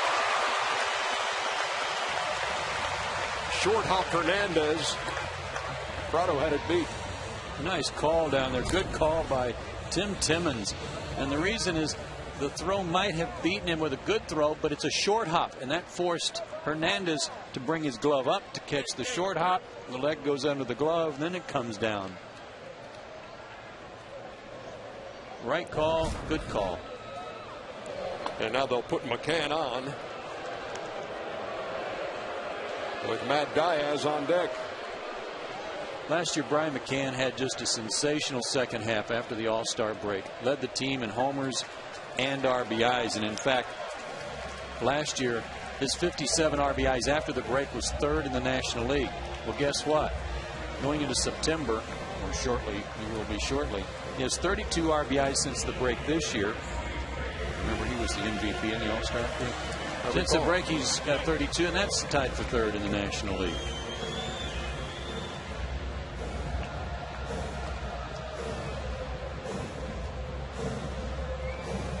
So here's Matt Diaz, who has 7 home runs. The most recent was yesterday in the 9th inning. All 7 of his homers coming after he got off the disabled list with that thumb infection. And he bats with runners at first and second. 2 down here in the 5th. Braves trying to add to a 5-2 lead. It's outside 1-0. And his last 2 have come off right-handed pitchers. Leo Nunez yesterday. And Ricky Nolasco the day before that.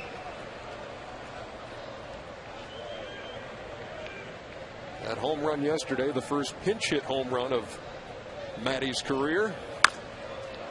And it preceded the first walk-off by McCann. And again, you talk about the bat flip. He knew it. Okay.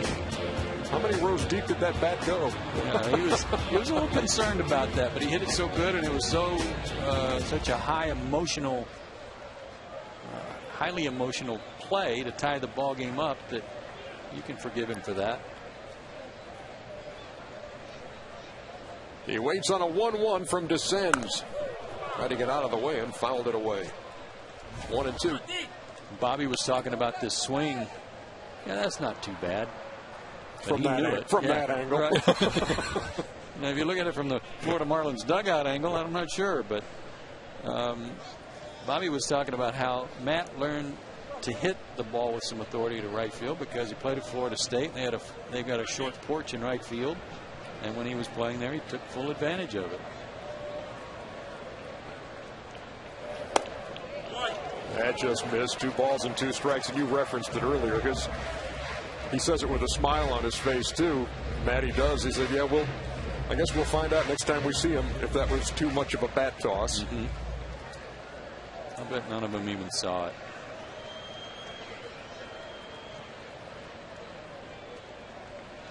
Two balls, 2 strikes, 2 outs, 2 on.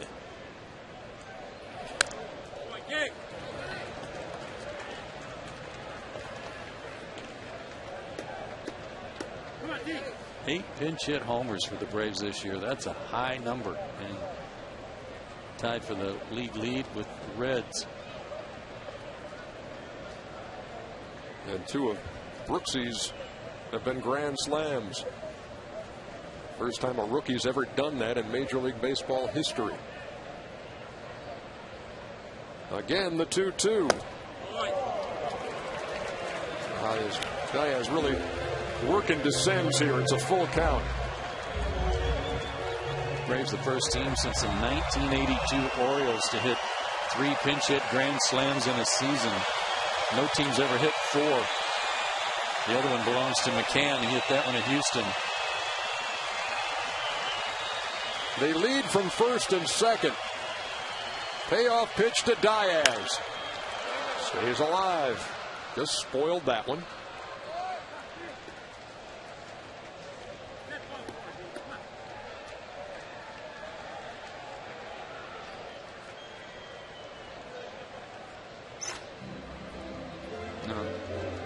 Tolley doesn't know Matt Diaz real well.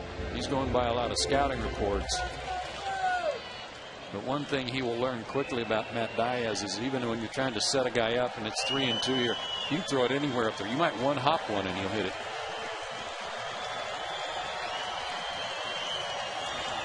We crank it up again. 3-2 is grounded to short. Hernandez throws across. And the Mets get out of it. We move to the 6th. Braves maintain that 5-2 lead.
Tickets when you buy a 2010 prorated season ticket plan starting at just $6 a ticket. Be at Turner Field for the race for the pennant and secure your postseason tickets today. To order, visit Braves.com/season tickets or call 404-577-9100. Jeff Francoeur to right to start off the 6th. He's 2 out of 3. He led off the 2nd with a single and came around to score. Was that on the first pitch also? Because everybody knows that he is a first pitch guy. Can't really give him anything close to hit on the first pitch because he's going to be wailing at it. He leads at first with Josh Tolley at the plate. Mets catcher is walked and flied out. And he takes a strike, 0-1. Jurgens has settled down. Allowed those 2 runs in the 2nd. Mets did have runners at the corners in the 5th, but he struck out Davis to end the inning.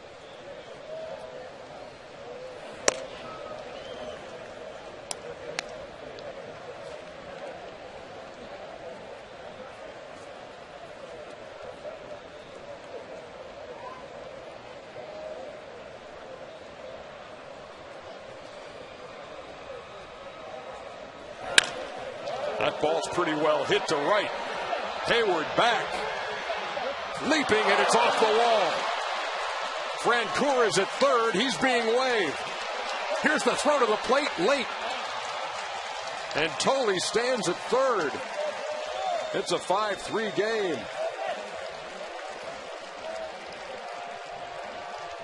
Deepest part of the ballpark in right field. And it looked like Jason had another step to go. He had room. He didn't realize he did. And it just was over the top of his glove. He took a peek back there. Great effort. Couldn't come up with it. Tolley comes through with a big hit.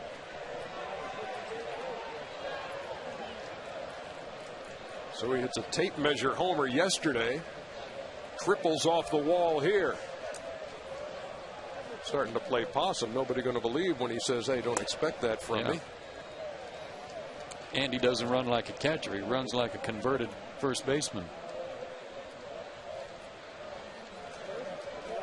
Let's see what happens here if Hernandez is at the plate. He's the number 8 hitter. Tolley down the line at third. And the third base coach, Chip Hale, was whispering in his ear over there. And again, they talk at third. Braves bullpen gets busy. Eric O'Flaherty begins to toss. Ball and a strike. Runner at third. Nobody out. Hernandez fouls it back. A ball and 2 strikes. There's the left-hander. Carlos Beltran on deck, and he's a switch hitter. Not doing quite as well left-handed as he is right. In fact, just a 204 average left-handed. It's that knee that bothers him. 2 balls and 2 strikes.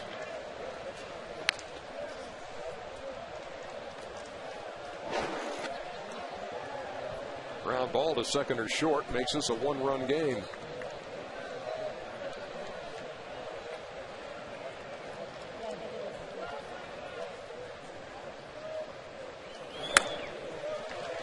The count is full.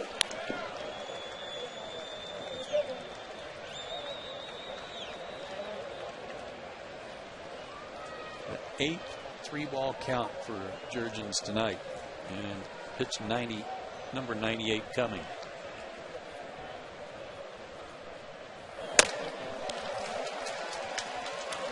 First and third with nobody out. 5 walks on the night for Jurgens, and here comes Roger McDowell. That's a season high, and it's 1 short of his career high of 6 walks.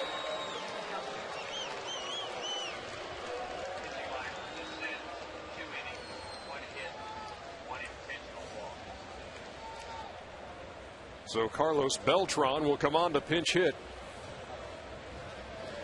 Elmer Descends did his job for 2 innings after Mish gave up 5 runs. He held the Braves right there and gave the chance for the Mets to get back in this thing. It's 5-3, and they threaten for more with runners at first and third. Carlos Beltran was a real big loss for them most of the season because of the knee and recovering from the microfracture, and recovery time for him. But the guy who makes this club go is Jose Reyes. And Jose Reyes, when he scores a run for their team, they're 20 games over 500. And when he does not score, they're 20 games under 500. And in their 6 wins against the Braves, he scored runs in 4 of them. So Beltran's a big loss, but Reyes is the guy that they need in there every day. Beltran not starting tonight. And in his last 8 games, just 4 for 26, a 154 clip. And Jerry Manuel explaining to reporters beforehand that he thought Beltran was trying to do too much after missing so much time this season, and that a night off here and there would do him some good. He's trying to do the Mets some good here in a 5-3 game. It's a ball and a strike. When he's right, this guy is lethal.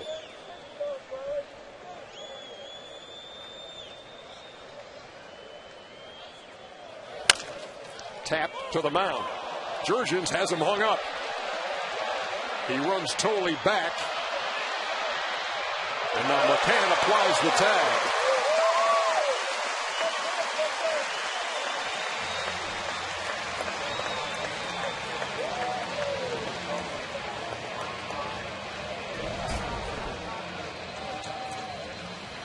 This worked out well because they get the out. The one thing here Jair could do is just keep running the runner back to third base until you get the tag out and then prevent the guy from advancing from second to third. He allowed Tolley to stop and change directions. And Tolley did a good job from the Mets side of things because he stayed in the rundown long enough to get two runners into scoring position. Beltran at second. Hernandez at third. And this is Pagan now, who cuts right through it. 0-1.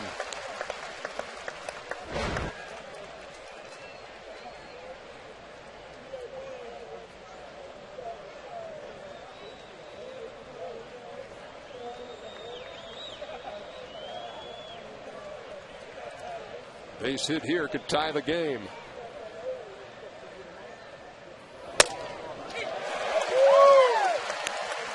Pagan takes, didn't think that was a strike, but it is 0-2.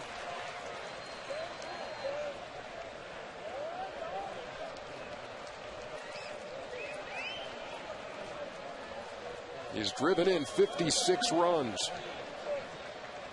Has been one of this team's best clutch hitters, and this is a spot for that. Here comes the 0-2. He got him looking, 2 down.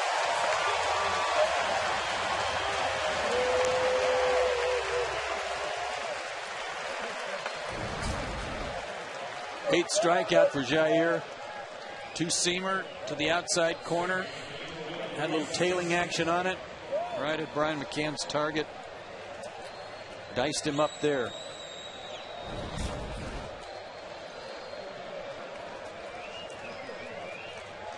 Pagan with a few passing remarks for Bob Davidson.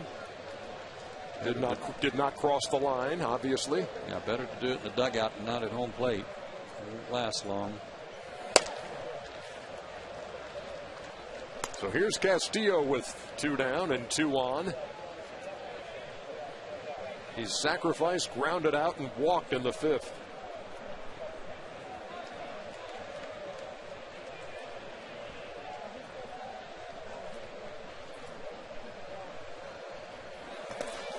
That ball bounces away from McCann. Good job to keep it in front.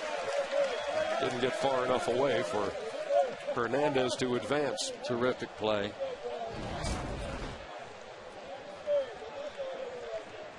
Shifted his body over there in front. Didn't try to catch the ball and kept it from going too far.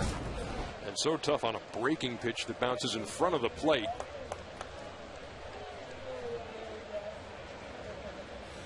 The Mets have had their chances in this game. They've had a couple of situations, Joe, where a fly ball gets a run home. If you just hit a ground ball to second, it gets a run home. But Wright failed with a pop-up to shallow right.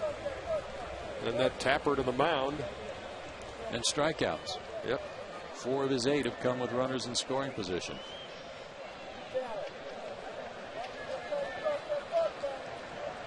He's behind Castillo, 2-0. Chris Carter waits on deck. It's 3-0.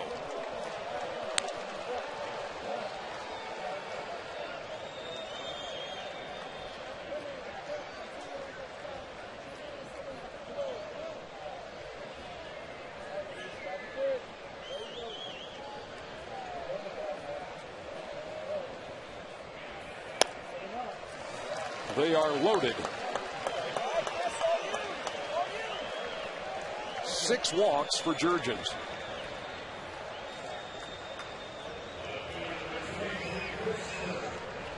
Matching the career high from May 31st of 08.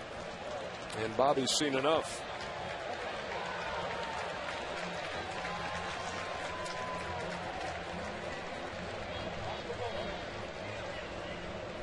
Rick Ankiel will come in and play center field. Cabrera will go to left.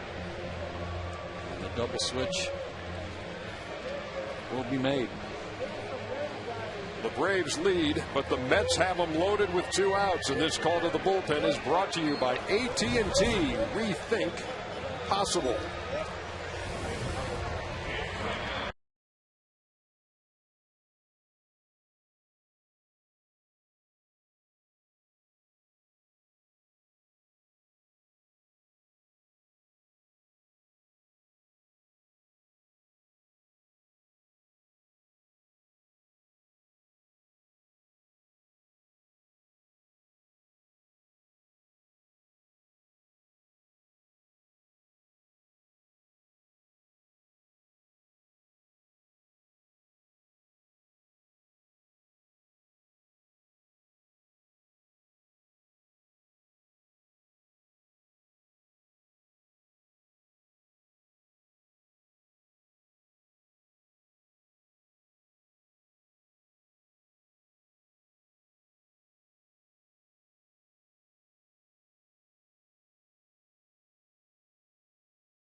Big week for all of us, Braves fans and your Atlanta Braves. Make sure you join us on Peachtree TV for all the action tomorrow, Wednesday, and Thursday as your Braves continue the series against the New York Mets. For more information, all you got to do is log on to PeachtreeTV.com/Braves. All right, thank you, JJ. Rick Ankiel, part of that double switch, goes to center field, and Melky Cabrera moves from center to left. And Bobby Cox calls on Eric O'Flaherty to try to get out of this bases-loaded jam in the 6th, with the Braves leading by 2.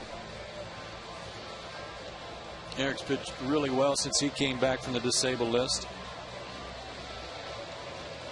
Gave up a run his last time out against Florida, and that was the first run he had allowed in 5 outings since the DL. He was out with mono, lost a lot of weight. He's gotten that back. And he faces Chris Carter with the bases loaded. Weird night for Jair Jurgens. That misses 1-0. He walked the numbers 2 and 3 hitters in the New York order 4 times. Struck out the 4 and 5 hitters 5 times. He leads with a 5-3 lead, but all those runners out there are his. And O'Flaherty misses again, 2-0. Eric's done a good job against lefties when he's brought in to face them. Just a .212 average against him.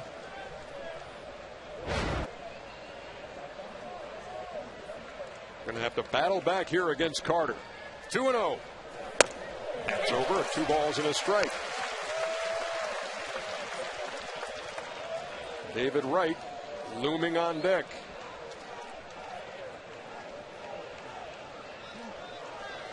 I know the feeling, kid.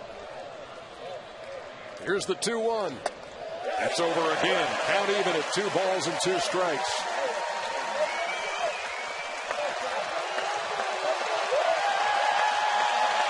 Came back with 2 good fastballs to make the count even. Now 2-2. You can try a breaking ball to see if he'll chase.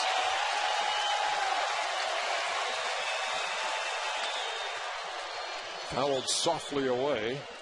2-2. It looked like a slider.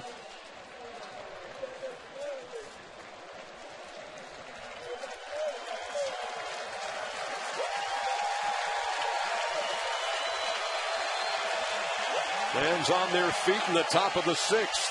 Seeing if O'Flaherty can get out of this jam. Tapper towards short. Gonzalez throws him out. The Mets load the bases, but do not score. And the Braves lead it 5-3 as we go to the bottom of the 6th.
Brought to you by AirTran Airways. Go.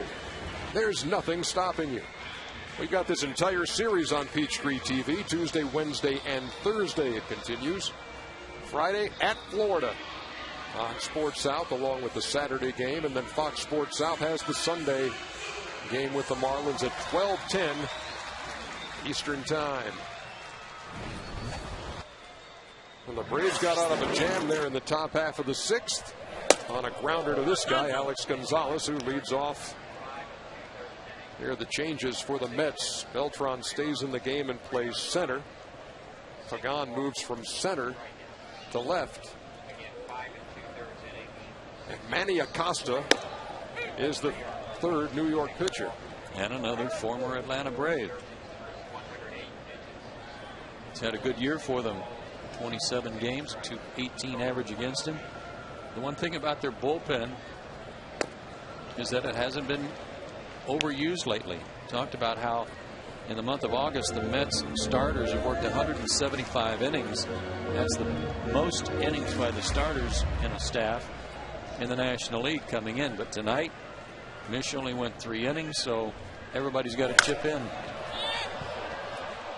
That's a mile high into shallow left center, and Beltran handles his first chance easily. 1 down.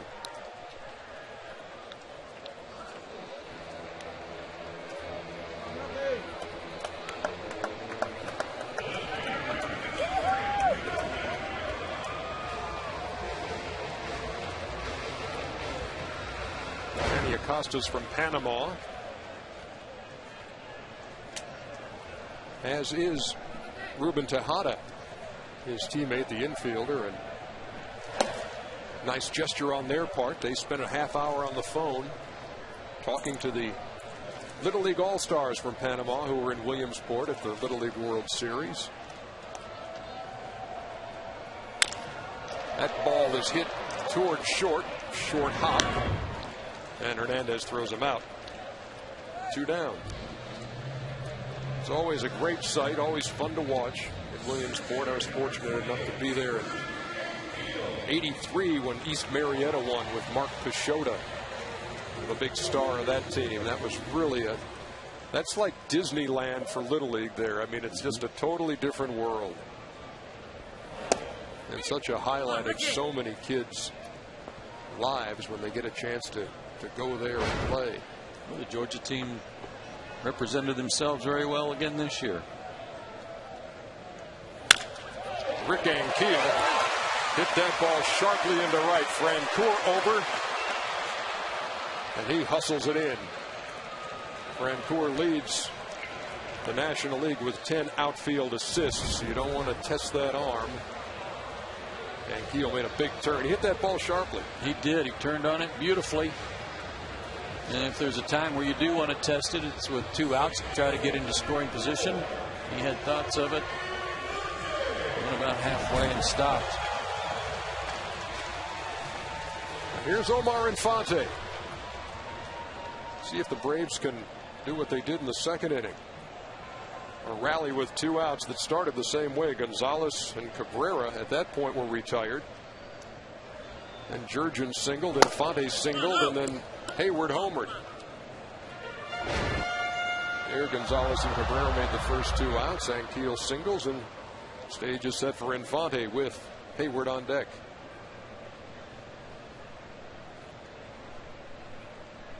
There's never been any questioning Manny Acosta's arm. He can throw hard. We've seen him throw as high as 96, 97. But his fastball's pretty straight, and he has a little trouble with command. Can't get his breaking ball over consistently. If you get in the hitter's count and that fastball comes in, you know it's going to be pretty straight, but you better be ready for it. He falls behind Infante 3-0.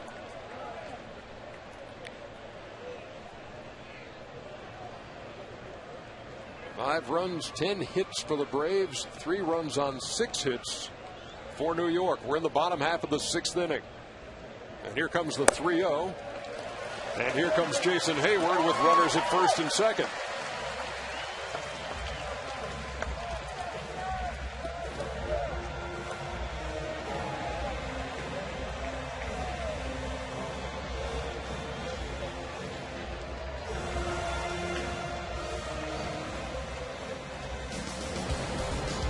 back to the second inning. And the difference in the ball game. Braves got 2 in the first. Mets got 2 in the top of the second. But Jason's 2-out, 3-run homer in the second inning gave the Braves the lead. And that was the last time they scored. That was home run number 16 for the rookie, and RBIs 59, 60, and 61. A chance to do more damage here in the 6th with 2 outs.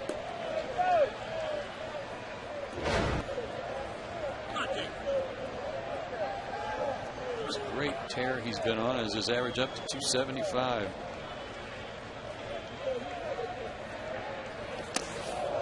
He's behind 0-2. 4 homers, 9 RBIs in his last 13 games.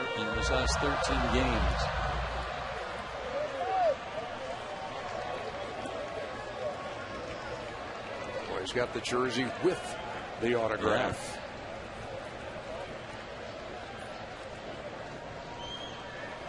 The 0-2 hit hard into right field.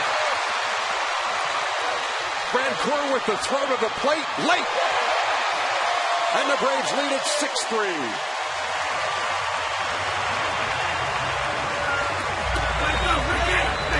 Braves are now 6 for 13 tonight with runners in scoring position. Jason Hayward has a couple of those hits. And he's got his 4th RBI of the night. Pitch that was running away from him, and he pulled it in the hole. Rick Ankiel knows he's got to pick him up and lay him down against Jeff Francoeur, but not this time. Francoeur threw that one straight in the ground and threw a worm burner in there to home plate.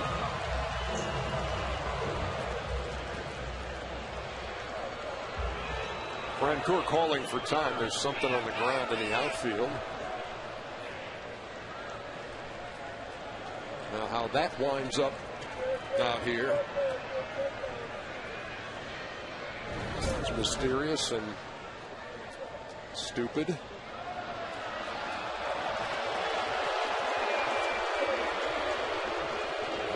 Just a rare low throw from him.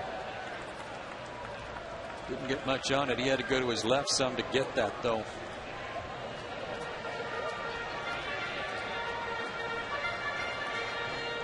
Now, who would throw the Coke bottle on the field? I wish they could find that person and get rid of him right away. Here's Prado with 2 out and runners at first and third. So the Braves getting it done with 2 outs again. Talked about the similarities between the 2nd and the 6th. First 2 hitters retired, and then the number 9 man in the order gets it started. That's foul up the third base line.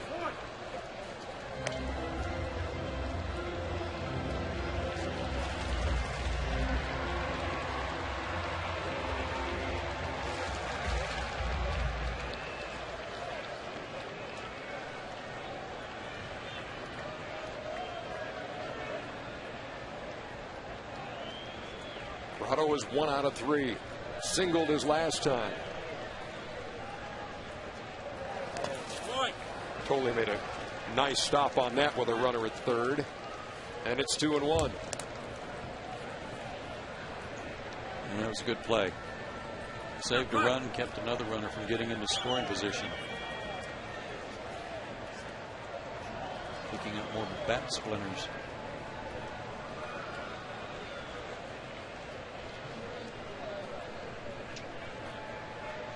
Runners lead from first and third. Here comes the 2-1 to Prado. That missed. 3-1.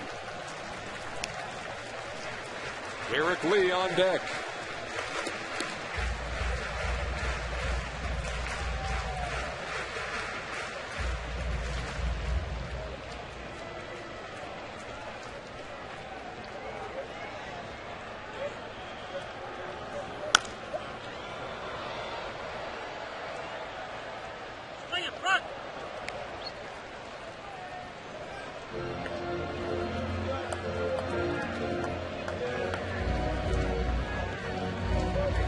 Prado now with 155 hits on the season.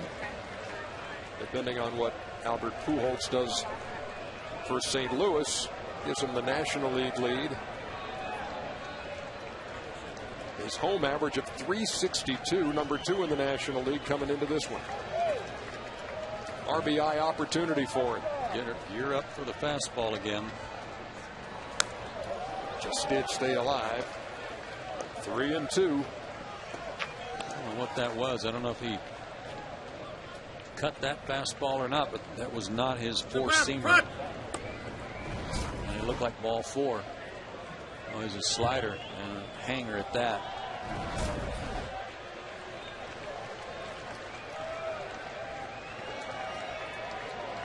Hayward will run from first. Prado, look out over there. Another ball hit hard into the seats.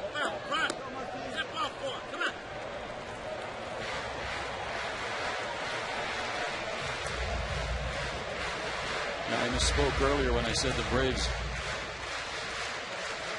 had 7 hits with runners in scoring position. It was actually with runners on base. 3 for 7 with them in scoring position. Fouled off, but back into the seats.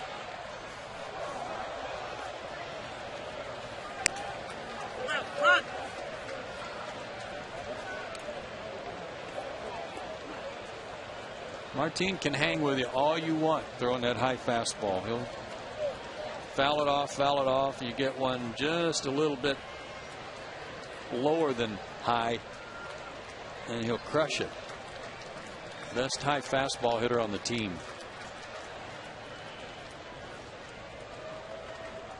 Here comes the 3-2. Into right center field. That's going to fall for a base hit. Hayward's at third. He's going to be waved. Here comes the throw to the plate. He's safe.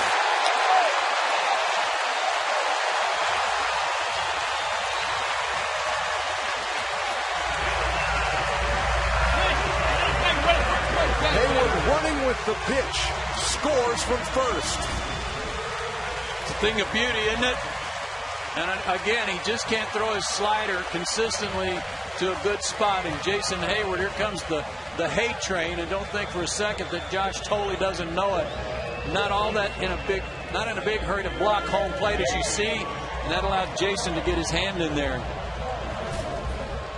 In Tolley's defense, the throw was a little bit to the first base side, but his left foot nowhere near a spot to block the plate. 3 runs across here in the 6th. It's 8-3. Great at bat by Prado. The 51st multi-hit game of the season for Martin. Ties him with Ichiro for the major league lead. He's knocked in 3 runs tonight. And the last 6 Atlanta runs have come with 2 out.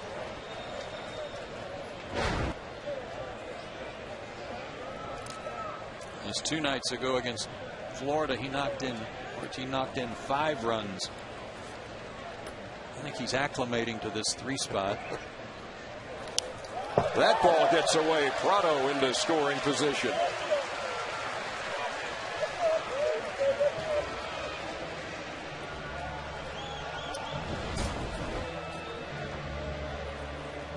Right through the 5 hole, and that time he didn't get down. Where did that term come from? 5 hole? Yeah. Hockey. Yeah. I guess. I always hear it in hockey. Just never know where it started. As Lee fouls it away. 2-2. I think they have spots like over the shoulder, over each shoulder, and outside each pad. So the 1 hole, 2 hole, 3 hole, and that's the 5 right through the legs. Scott Cockrell, our producer, is a big hockey guy. Hey, looking for some affirmation from him as to where the 5 hole came from, and none forthcoming. It's 2-2 with 2 out.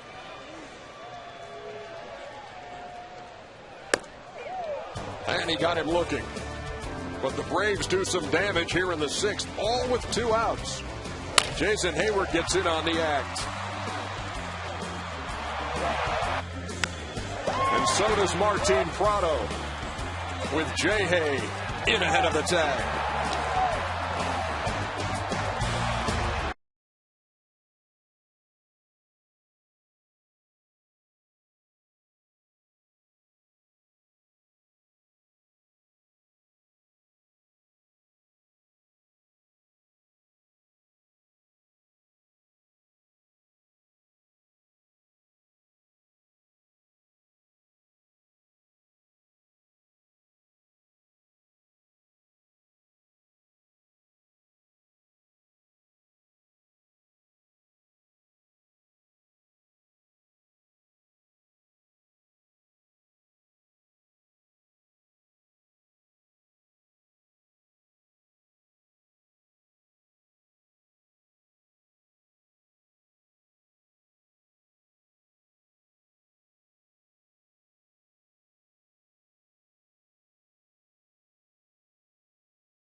event. Take home a free 8-ounce glass bottle of Coke. Experience a thrilling 4D theater and taste beverages from around the world. Visit the world of Coca-Cola today. Top half of the 7th inning at Turner Field. Braves with a 5-run cushion now, 8-3. Eric O'Flaherty still on the mound after coming on in the 6th and coaxing that grounder to short out of Chris Carter with the bases loaded to get out of that jam. Then he faces David Wright, who's 0 for 3.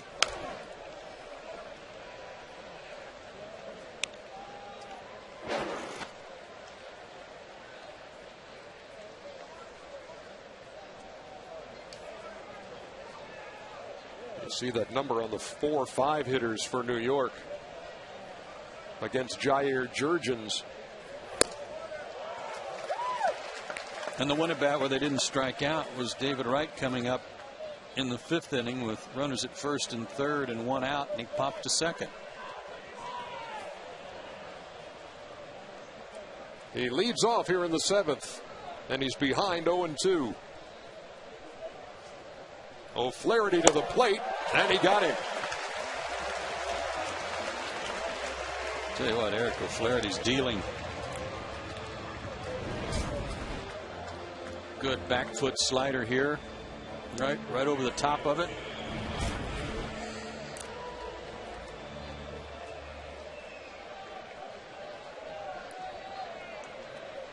Ninth Met to strike out tonight.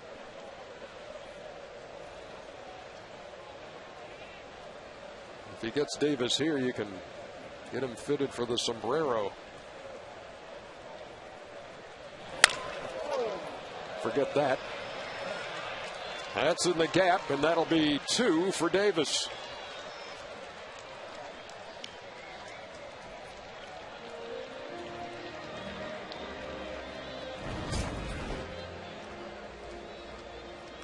Breaking ball just had a little bit too much of the plate, and again with that big hitch and wind up that he has in his swing, if you give him something he can adjust to that stays up, he can present some problems for you.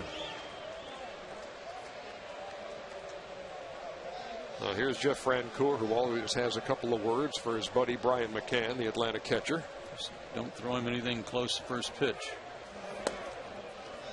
Ran it inside, 1-0.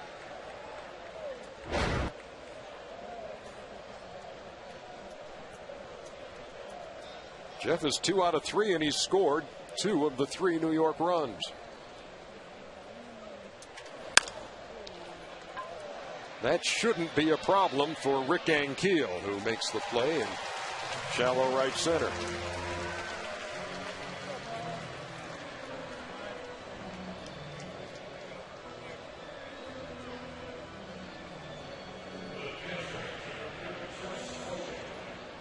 So here's Josh Tolley now with 2 down, and that runner at second. He tripled his last time.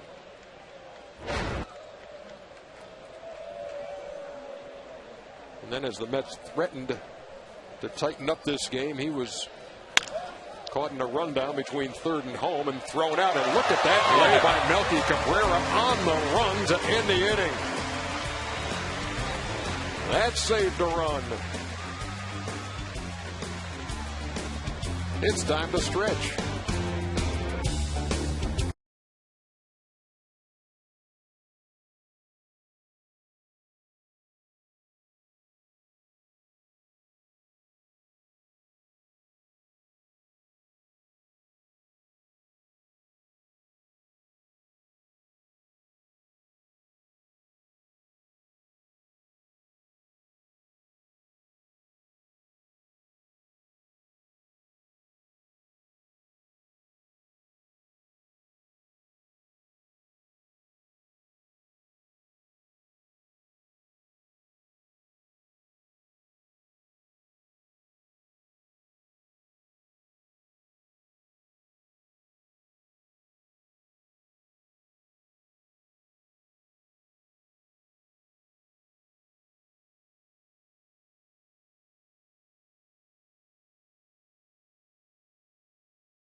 Ain't nobody playing. Tyler Perry's Meet the Browns. Peaceful on Peachtree TV. We move to the bottom half of the 7th inning in an 8-3 game. Braves leading the opener of this 4-game set against the Mets. And we have an Oliver Perez sighting on the mound for New York. This guy's been a real enigma. He's 28 years old, now 29, 6'3", 205. He was a 15-game winner in 07, 10-7 in 08. Last year he had all kinds of patellar tendonitis and required surgery in his knee. He was on the DL a couple of times. And this year he has just been exiled. He's been in AAA, called up, back up, put in the bullpen. He has not pitched since August 1st. And if you check your calendar, it is now August 30th. And along the way, he has turned down an assignment to go to the minor leagues. Has not won a game since September of last year.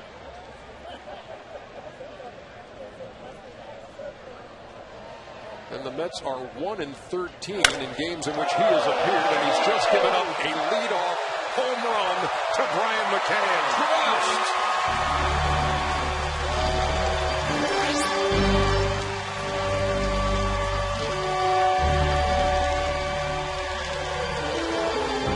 That one didn't skip over the wall. No replay needed.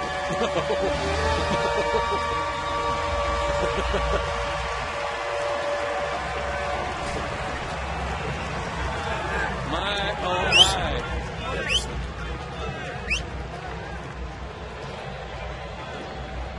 That was just a couple of rows from the terrace level.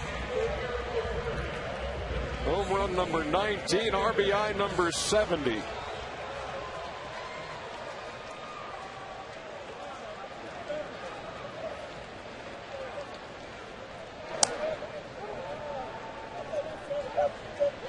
Here's Diori Hernandez, who will hit for O'Flaherty.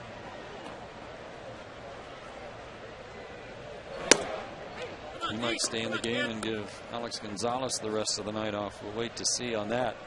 When Perez did pitch last against Arizona on August 1st, 2 innings, 5 hits, 4 runs, and a walk. Breaking ball over. 1-2.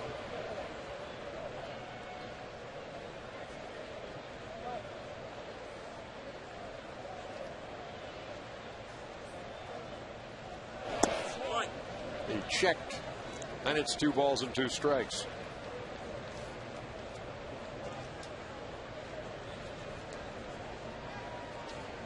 Braves have broken this thing open in the last couple innings. It's 9-3. Perez. Whoa, that's a long way foul. Remains 2-2. Diori's got one of those 8 pinch hit homers this year.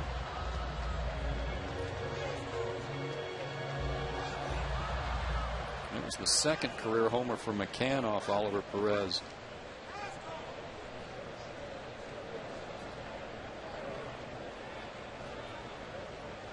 Come on, kid. 3 balls and 2 strikes. Step off 4. Come on.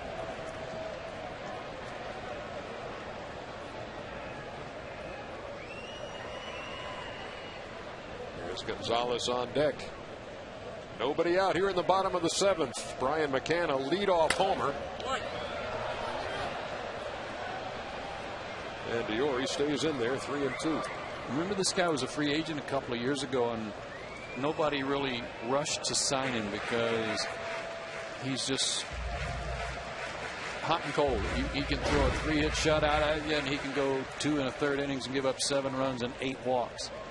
But the Mets re-signed him to a 2-year deal. They're not committed to him beyond this season. Popped up behind the plate. Tolley gets his bearings and makes the play. Well, he ran a rather circuitous route for that one. Here's the homer again. And there was no doubt about that one. Brian could have flipped his bat too if he wanted to. Man. I wonder if his ankle was bothering him from the foul tip in the first at bat. Oh, you could tell he was really favoring it. There's the home run ball proudly displayed in deep right field.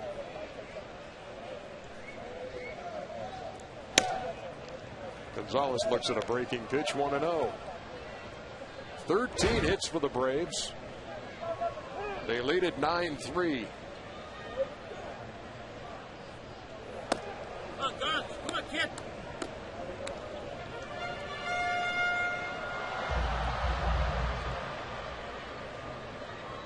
Alex looking for his first hit of the night. He's 0 for 3. And 0 for his last 11.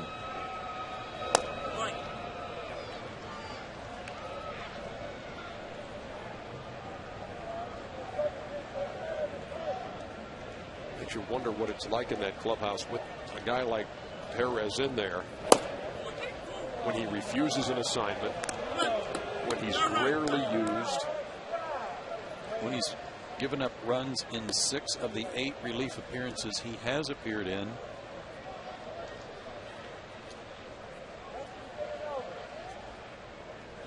(3-1) fouled toward the Mets dugout. 3-2. Reporters were asking Jerry Manuel today before the game, now look, here's how many games you got left, a little over 30. You're 10 games out, so how many of these do you have to win? He said, oh, a lot of them. Good answer.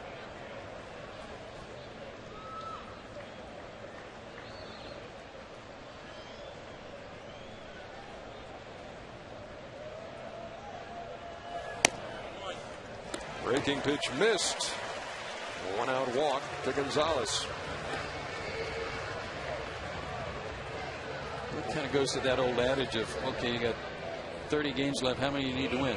If I told you 25, that would mean I've given up on 5 already. Yep. And they can't afford to do that.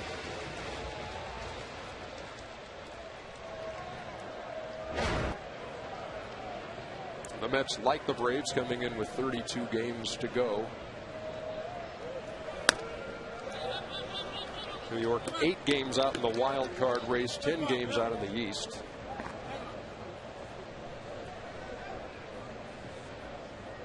And we will see Santana this week. We'll see him against Huddy on Thursday. Yeah, what a matchup that will be.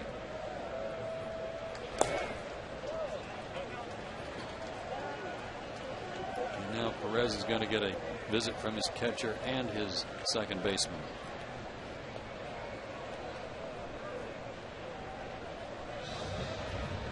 Here's some scores for you while they chat. Jay Bruce has been swinging a hot bat. He had 3 home runs in 1 game the other night. He's homered tonight. Look at Houston beating St. Louis. Houston's just going to wreak havoc in that division, I think. You know, they're playing so well right now. Swept the Phillies. They're on a good roll. They're not in the race, but they can make life miserable for the Reds and Cardinals. Cardinals could fall 6 games back in the Central if they lose tonight and Cincinnati wins.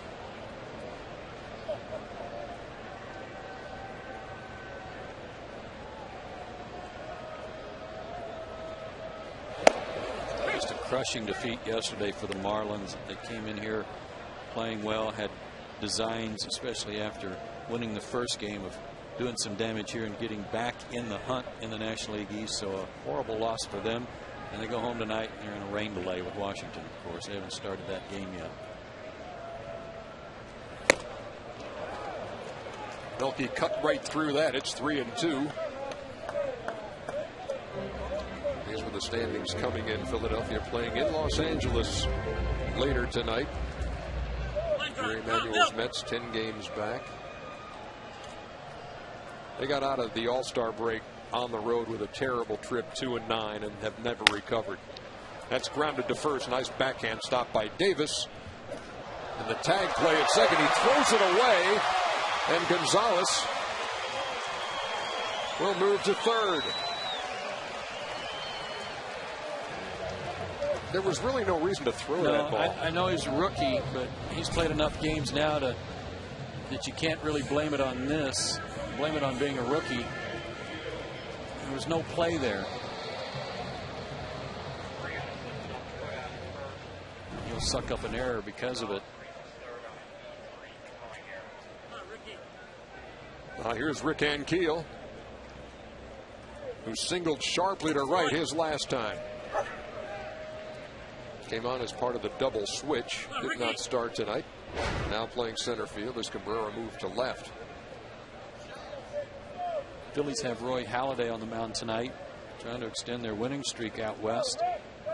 Good man to have on the mound if you want to do that. Against another guy who's pitching real well for the Dodgers, Hiroki Kuroda.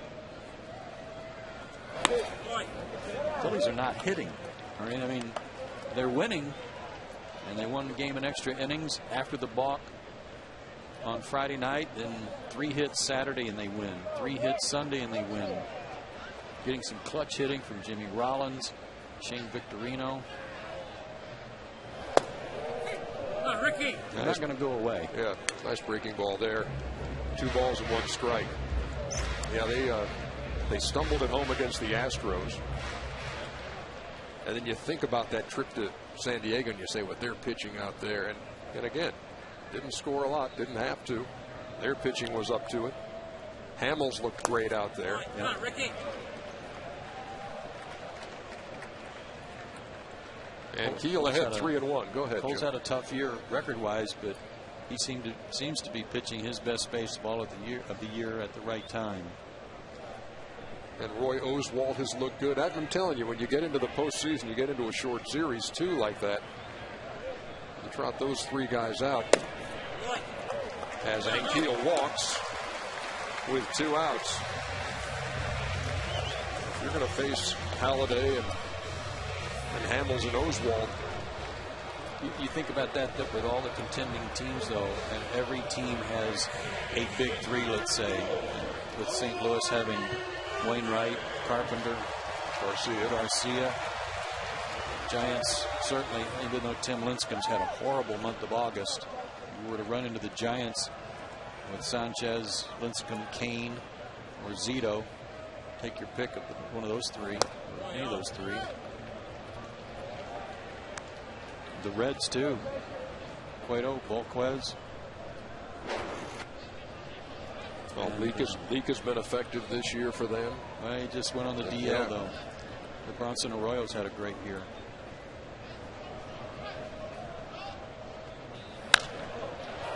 Fly ball, right field. And Tour makes the play. That was a long inning for Perez. And it began with a tape measure shot from Brian McCann. The Braves pad their lead. It's 9-3 as we go to the 8th.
Pest Control. Active provides North Georgia with reliable customer care, including pest and termite inspections and customized treatment. Visit callactivetoday.com.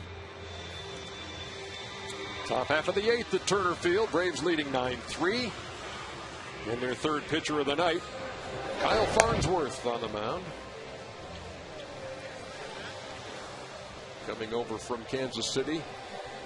The trade deadline, along with Rick Ankiel.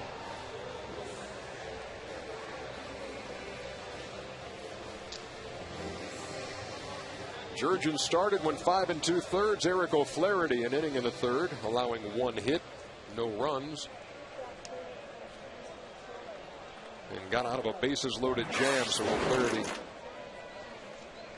did a great job in relief of Jurgens, who struck out 8 but also walked 6, which matched his career high. Farnsworth's first pitch hit by Hernandez into shallow right, and Infante makes the play, 1 down. This Saturday at high noon, SEC football returns on Peachtree TV. Catch all the hard-hitting football action as the Georgia Bulldogs take on the Louisiana Lafayette Ragin' Cajuns live in HD. Peachtree TV. That could be a head knocker, Joe. That could be a head knocker. Okay. That guy told me that. It looks like he had some head knocking going on with that hat. That thing's been between the hedges a few times. Yes, and not to any football games either. That's a good one.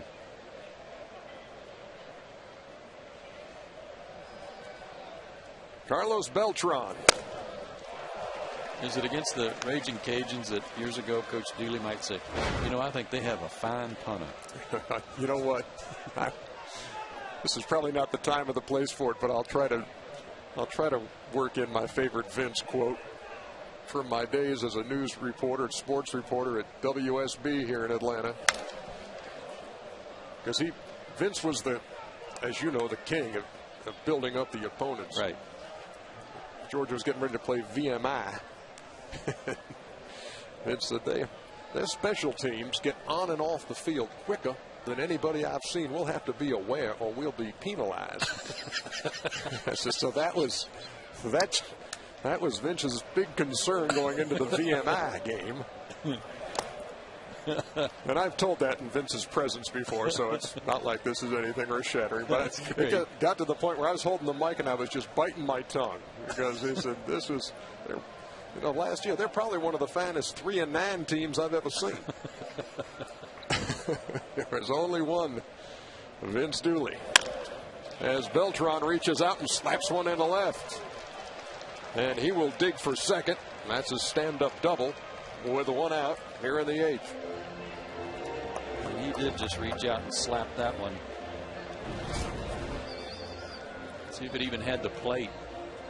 Had a backdoor slider on him, so it's coming back to him a little bit, but look at this little flip.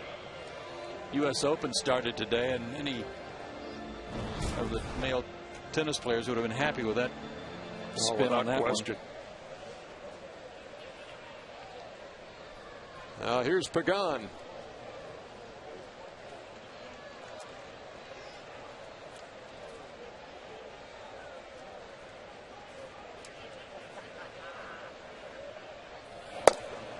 Takes a strike.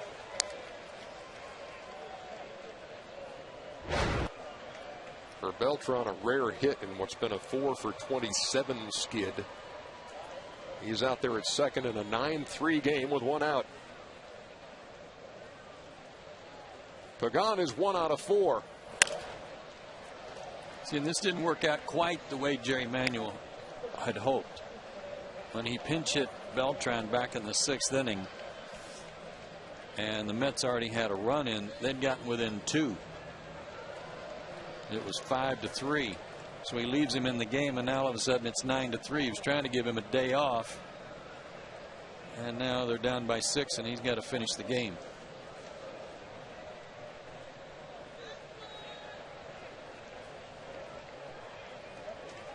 The 0-2.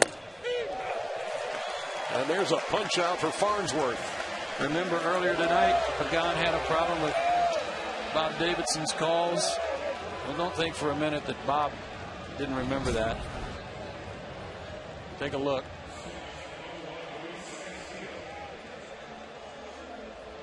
Yep, it happened in the 6th, and it's happened here in the 8th. Caught looking. And I would say one more peep from Pagan on this issue, and his night will be done.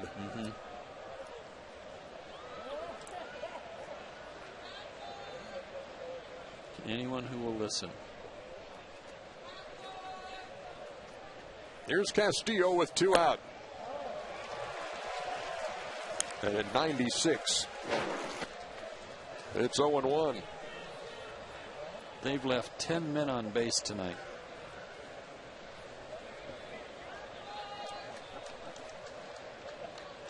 Braves pitchers have struck out 10 New York hitters. And again, as we told you at the beginning of the show tonight, beginning of the game, their pitching has been just fine lately. Their hitting has not. Castillo has looked totally overmatched against 2 96-mile-an-hour fastballs. It's 0-2.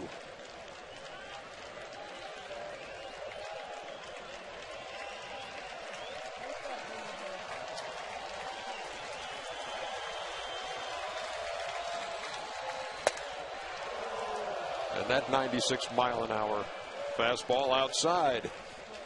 1-2.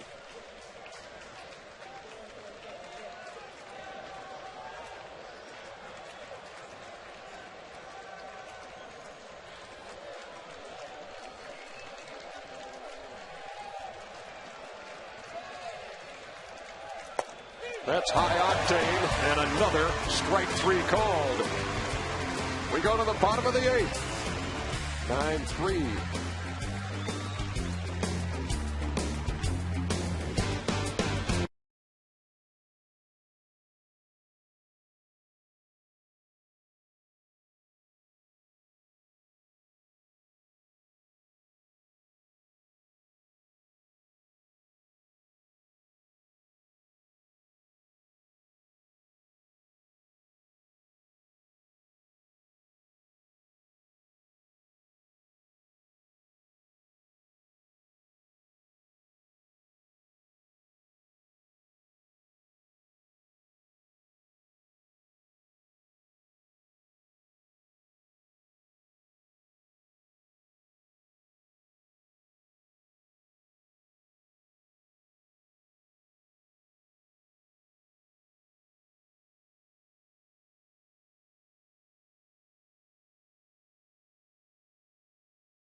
For the no-out question of the game built by the Home Depot, and tonight it comes from Patty, who wants to know if you put in a pinch hitter and the side bats around, can that hitter hit again, or do you have to insert another player? No, Patty, that guy gets to keep hitting as long as the inning continues and his turn keeps coming up. I remember one time with the Dodgers, Boog Powell led off as a pinch hitter. He struck out, team batted around, he was up, and they were trying to figure out who was supposed to be in the on-deck circle, and they said, Boog, where is he? Well, he went to the clubhouse. He made an out. He went to the clubhouse. He went up there. He was all undressed. his night was over. Had to find somebody else. He thought that was hilarious, too. Yeah. Booger was great. Jason Hayward leads it off in the bottom half of the 8th.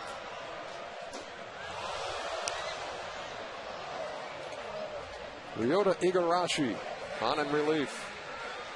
The 5th New York pitcher. No question Jason played in this game. This guy's caked with dirt. Got a home run. He's got 4 runs batted in.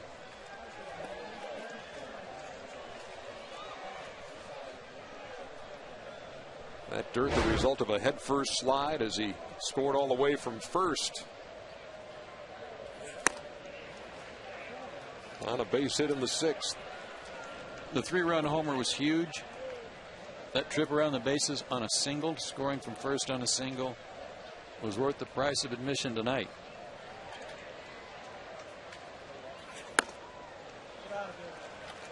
Because it was, the base hit was to right center.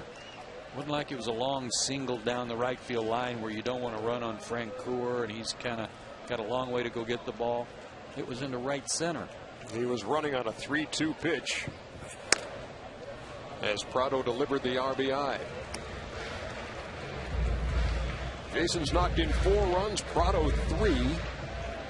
Derek Lee has an RBI. McCann has a home run for his 70th run batted in. It's 9-3 here in the 8th. Come on, Jake.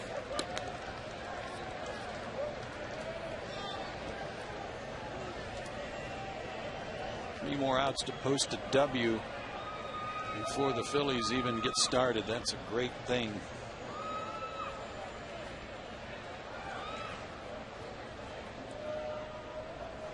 Payoff pitch to Hayward.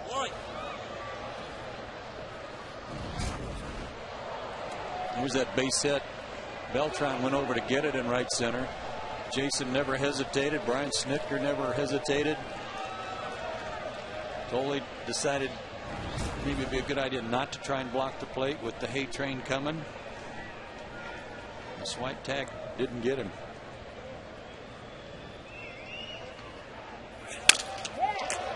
Shattered the bat, and he's going to reach.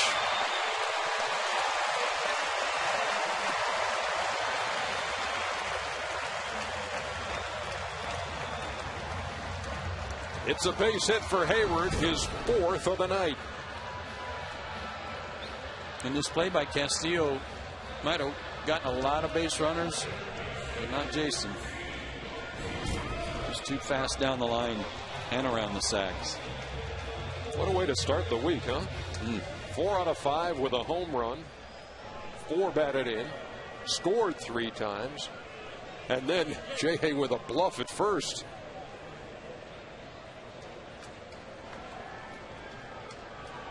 Igarashi at the belt and to the plate.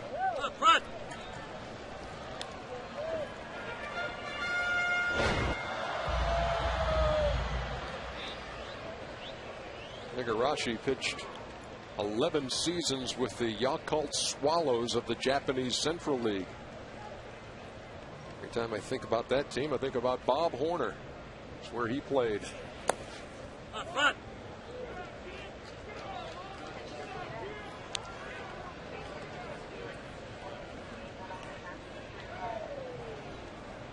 He has had Tommy John surgery. This picture of that's old school of Horns and Murph.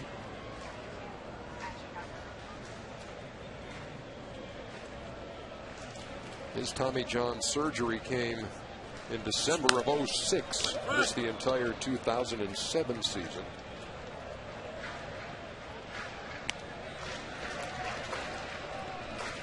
Of course, we were here in the ballpark when Chris Medlin had his season end. He's got that surgery, and Steven Strasburg will have the same thing done. And you see that he's already got the brace Medlin does, and talking to Kerry Wood over the weekend, said that probably the toughest thing. He says it's really not a painful rehabilitation process that Chris Medlin is going through here. He says it's so tedious. You have these little finger exercises to do as the arm is immobilized and that kind of thing, and eventually trying to get range of motion back.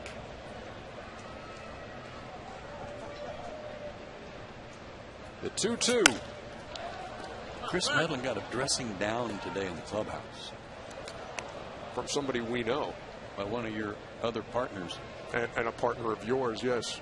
John Smoltz was in the ballpark. He happened to see the celebration at home plate yesterday after the McCann homer and happened to see a young man out there with his arm in a brace trying to jump up and down and party.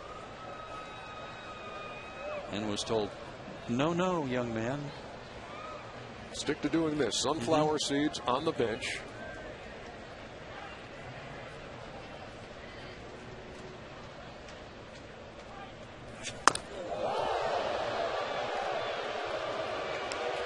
Three balls and 2 strikes to Martin as he picks himself up and will dust himself off.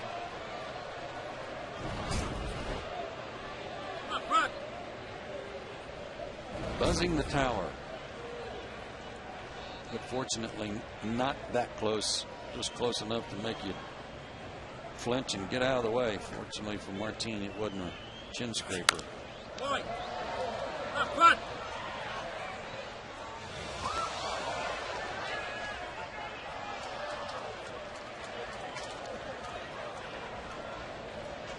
Martin is 2 out of 4. Knocked in 3 runs on the night. Gives him 58 for the year.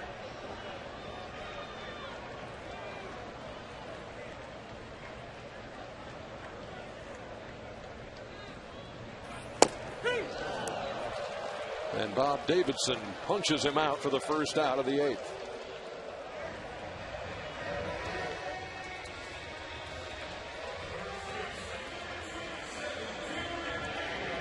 Only the 3rd Atlanta strikeout on the night.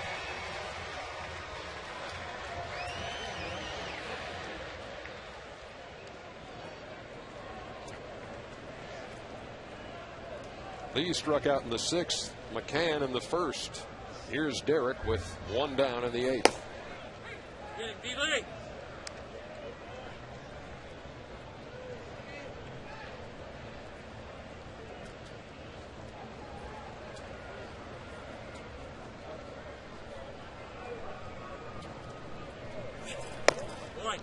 Breaking pitch missed. Ball and a strike. I see Derek in there tonight after.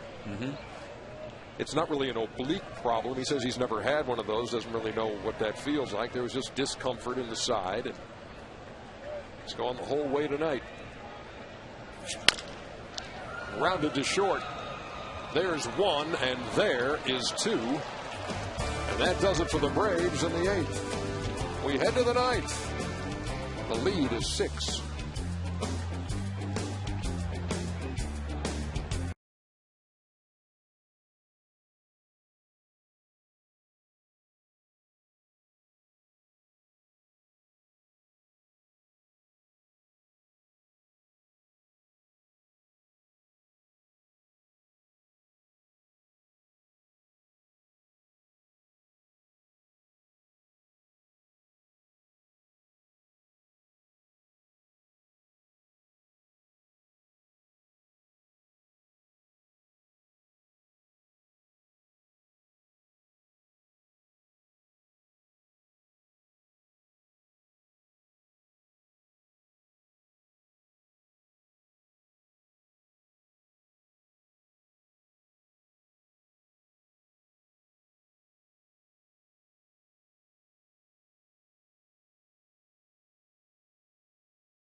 this fall to Peachtree TV.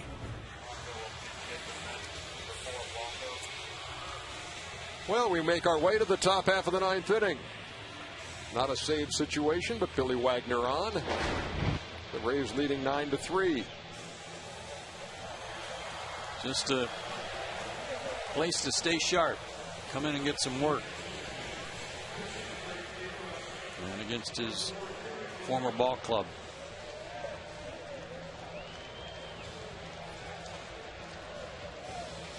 He will face Henry Blanco on the pinch hit here in the ninth.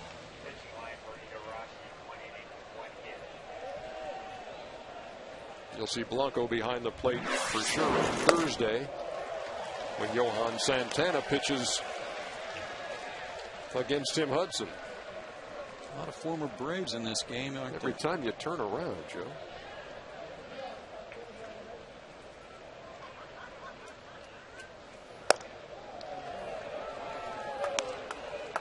That missed inside, a ball and a strike.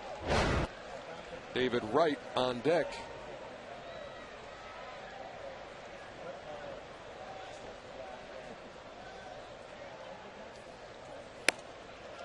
Billy very involved in a nonprofit foundation in Virginia. The Second Chance Learning Center helps try to cut down the increased dropout rate in Southwest Virginia. The group provides tutoring, mentoring, and social, emotional, and educational counseling. Good work for them. If you'd like to know more, go to secondchancelearning.com. Billy's a good man. Sure is. True pro. The 2-2 is lined into center. Rick Ankiel will cut it off. Leadoff single for Blanco here in the ninth. A reminder to stay tuned after the game for the AT&T game summary. AT&T Rethink Possible. That summary always expertly delivered by Joe Simpson. Can't wait. In his inimitable style. Well, David Wright is 0 for 4 with 3 strikeouts.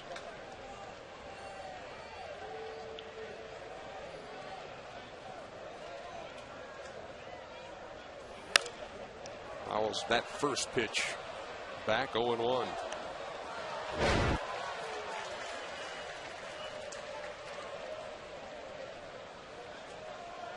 The Mets have 9 hits. The Braves 14.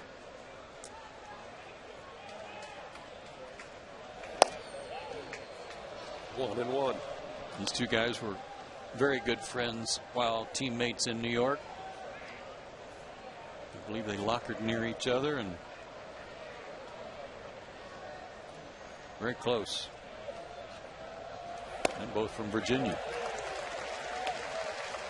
Wags is ahead 1-2.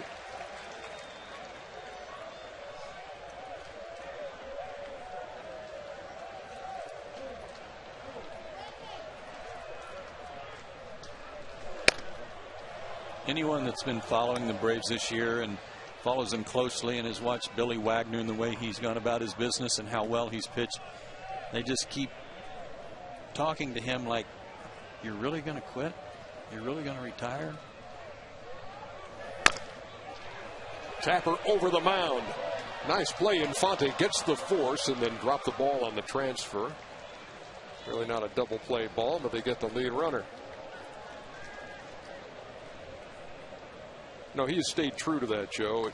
Even in the best of times this year when he's really throwing the ball well and is untouchable, and those questions would come up and he'd say, oh no, I've got to be home with the kids. Yeah, never waffled. Never waffled once. There are just a lot of things going on this year that, and even Matt Diaz kind of referenced it yesterday after that game, said, no, something special may be happening here. When you win a game like you did yesterday, and you think about Bobby's last year, you think about Billy Wagner's last season, you think about Brian McCann as the All-Star Game MVP and giving the National League home field in the World Series. Jason Hayward's emergence and the Chipper situation, you just wonder. is something going on here that might end up in a really spectacular fashion.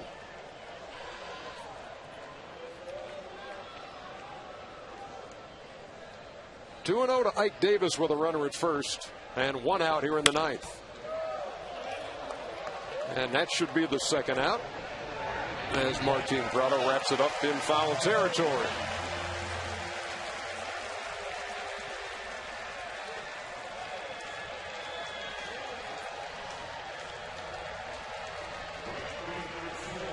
Now here's Jeff Francoeur.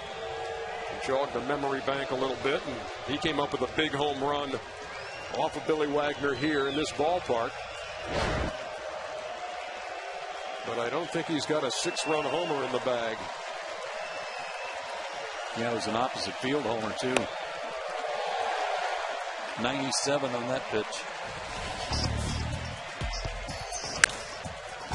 This was that homer that Wag said he put the ball where he wanted it. Tip your hat to him.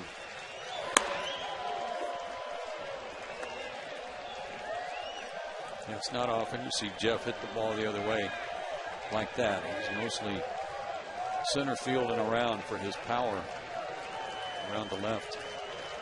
A lot of fans on their feet here. What do you think, Joe? Somewhere 18,000, 19,000 range tonight? 18,842 to be exact. Yeah. You're all over it. And you're all knowing, all seeing, all psychic way. Yeah. Sometimes some would say psychotic. Very legible writing you have there. 1 and 2 to Francoeur. Howls it back to stay alive. Jeff's had a good night. Couple of hits, couple of runs scored. But it looks like that's not going to be enough tonight as the Braves have wrapped out 14 hits.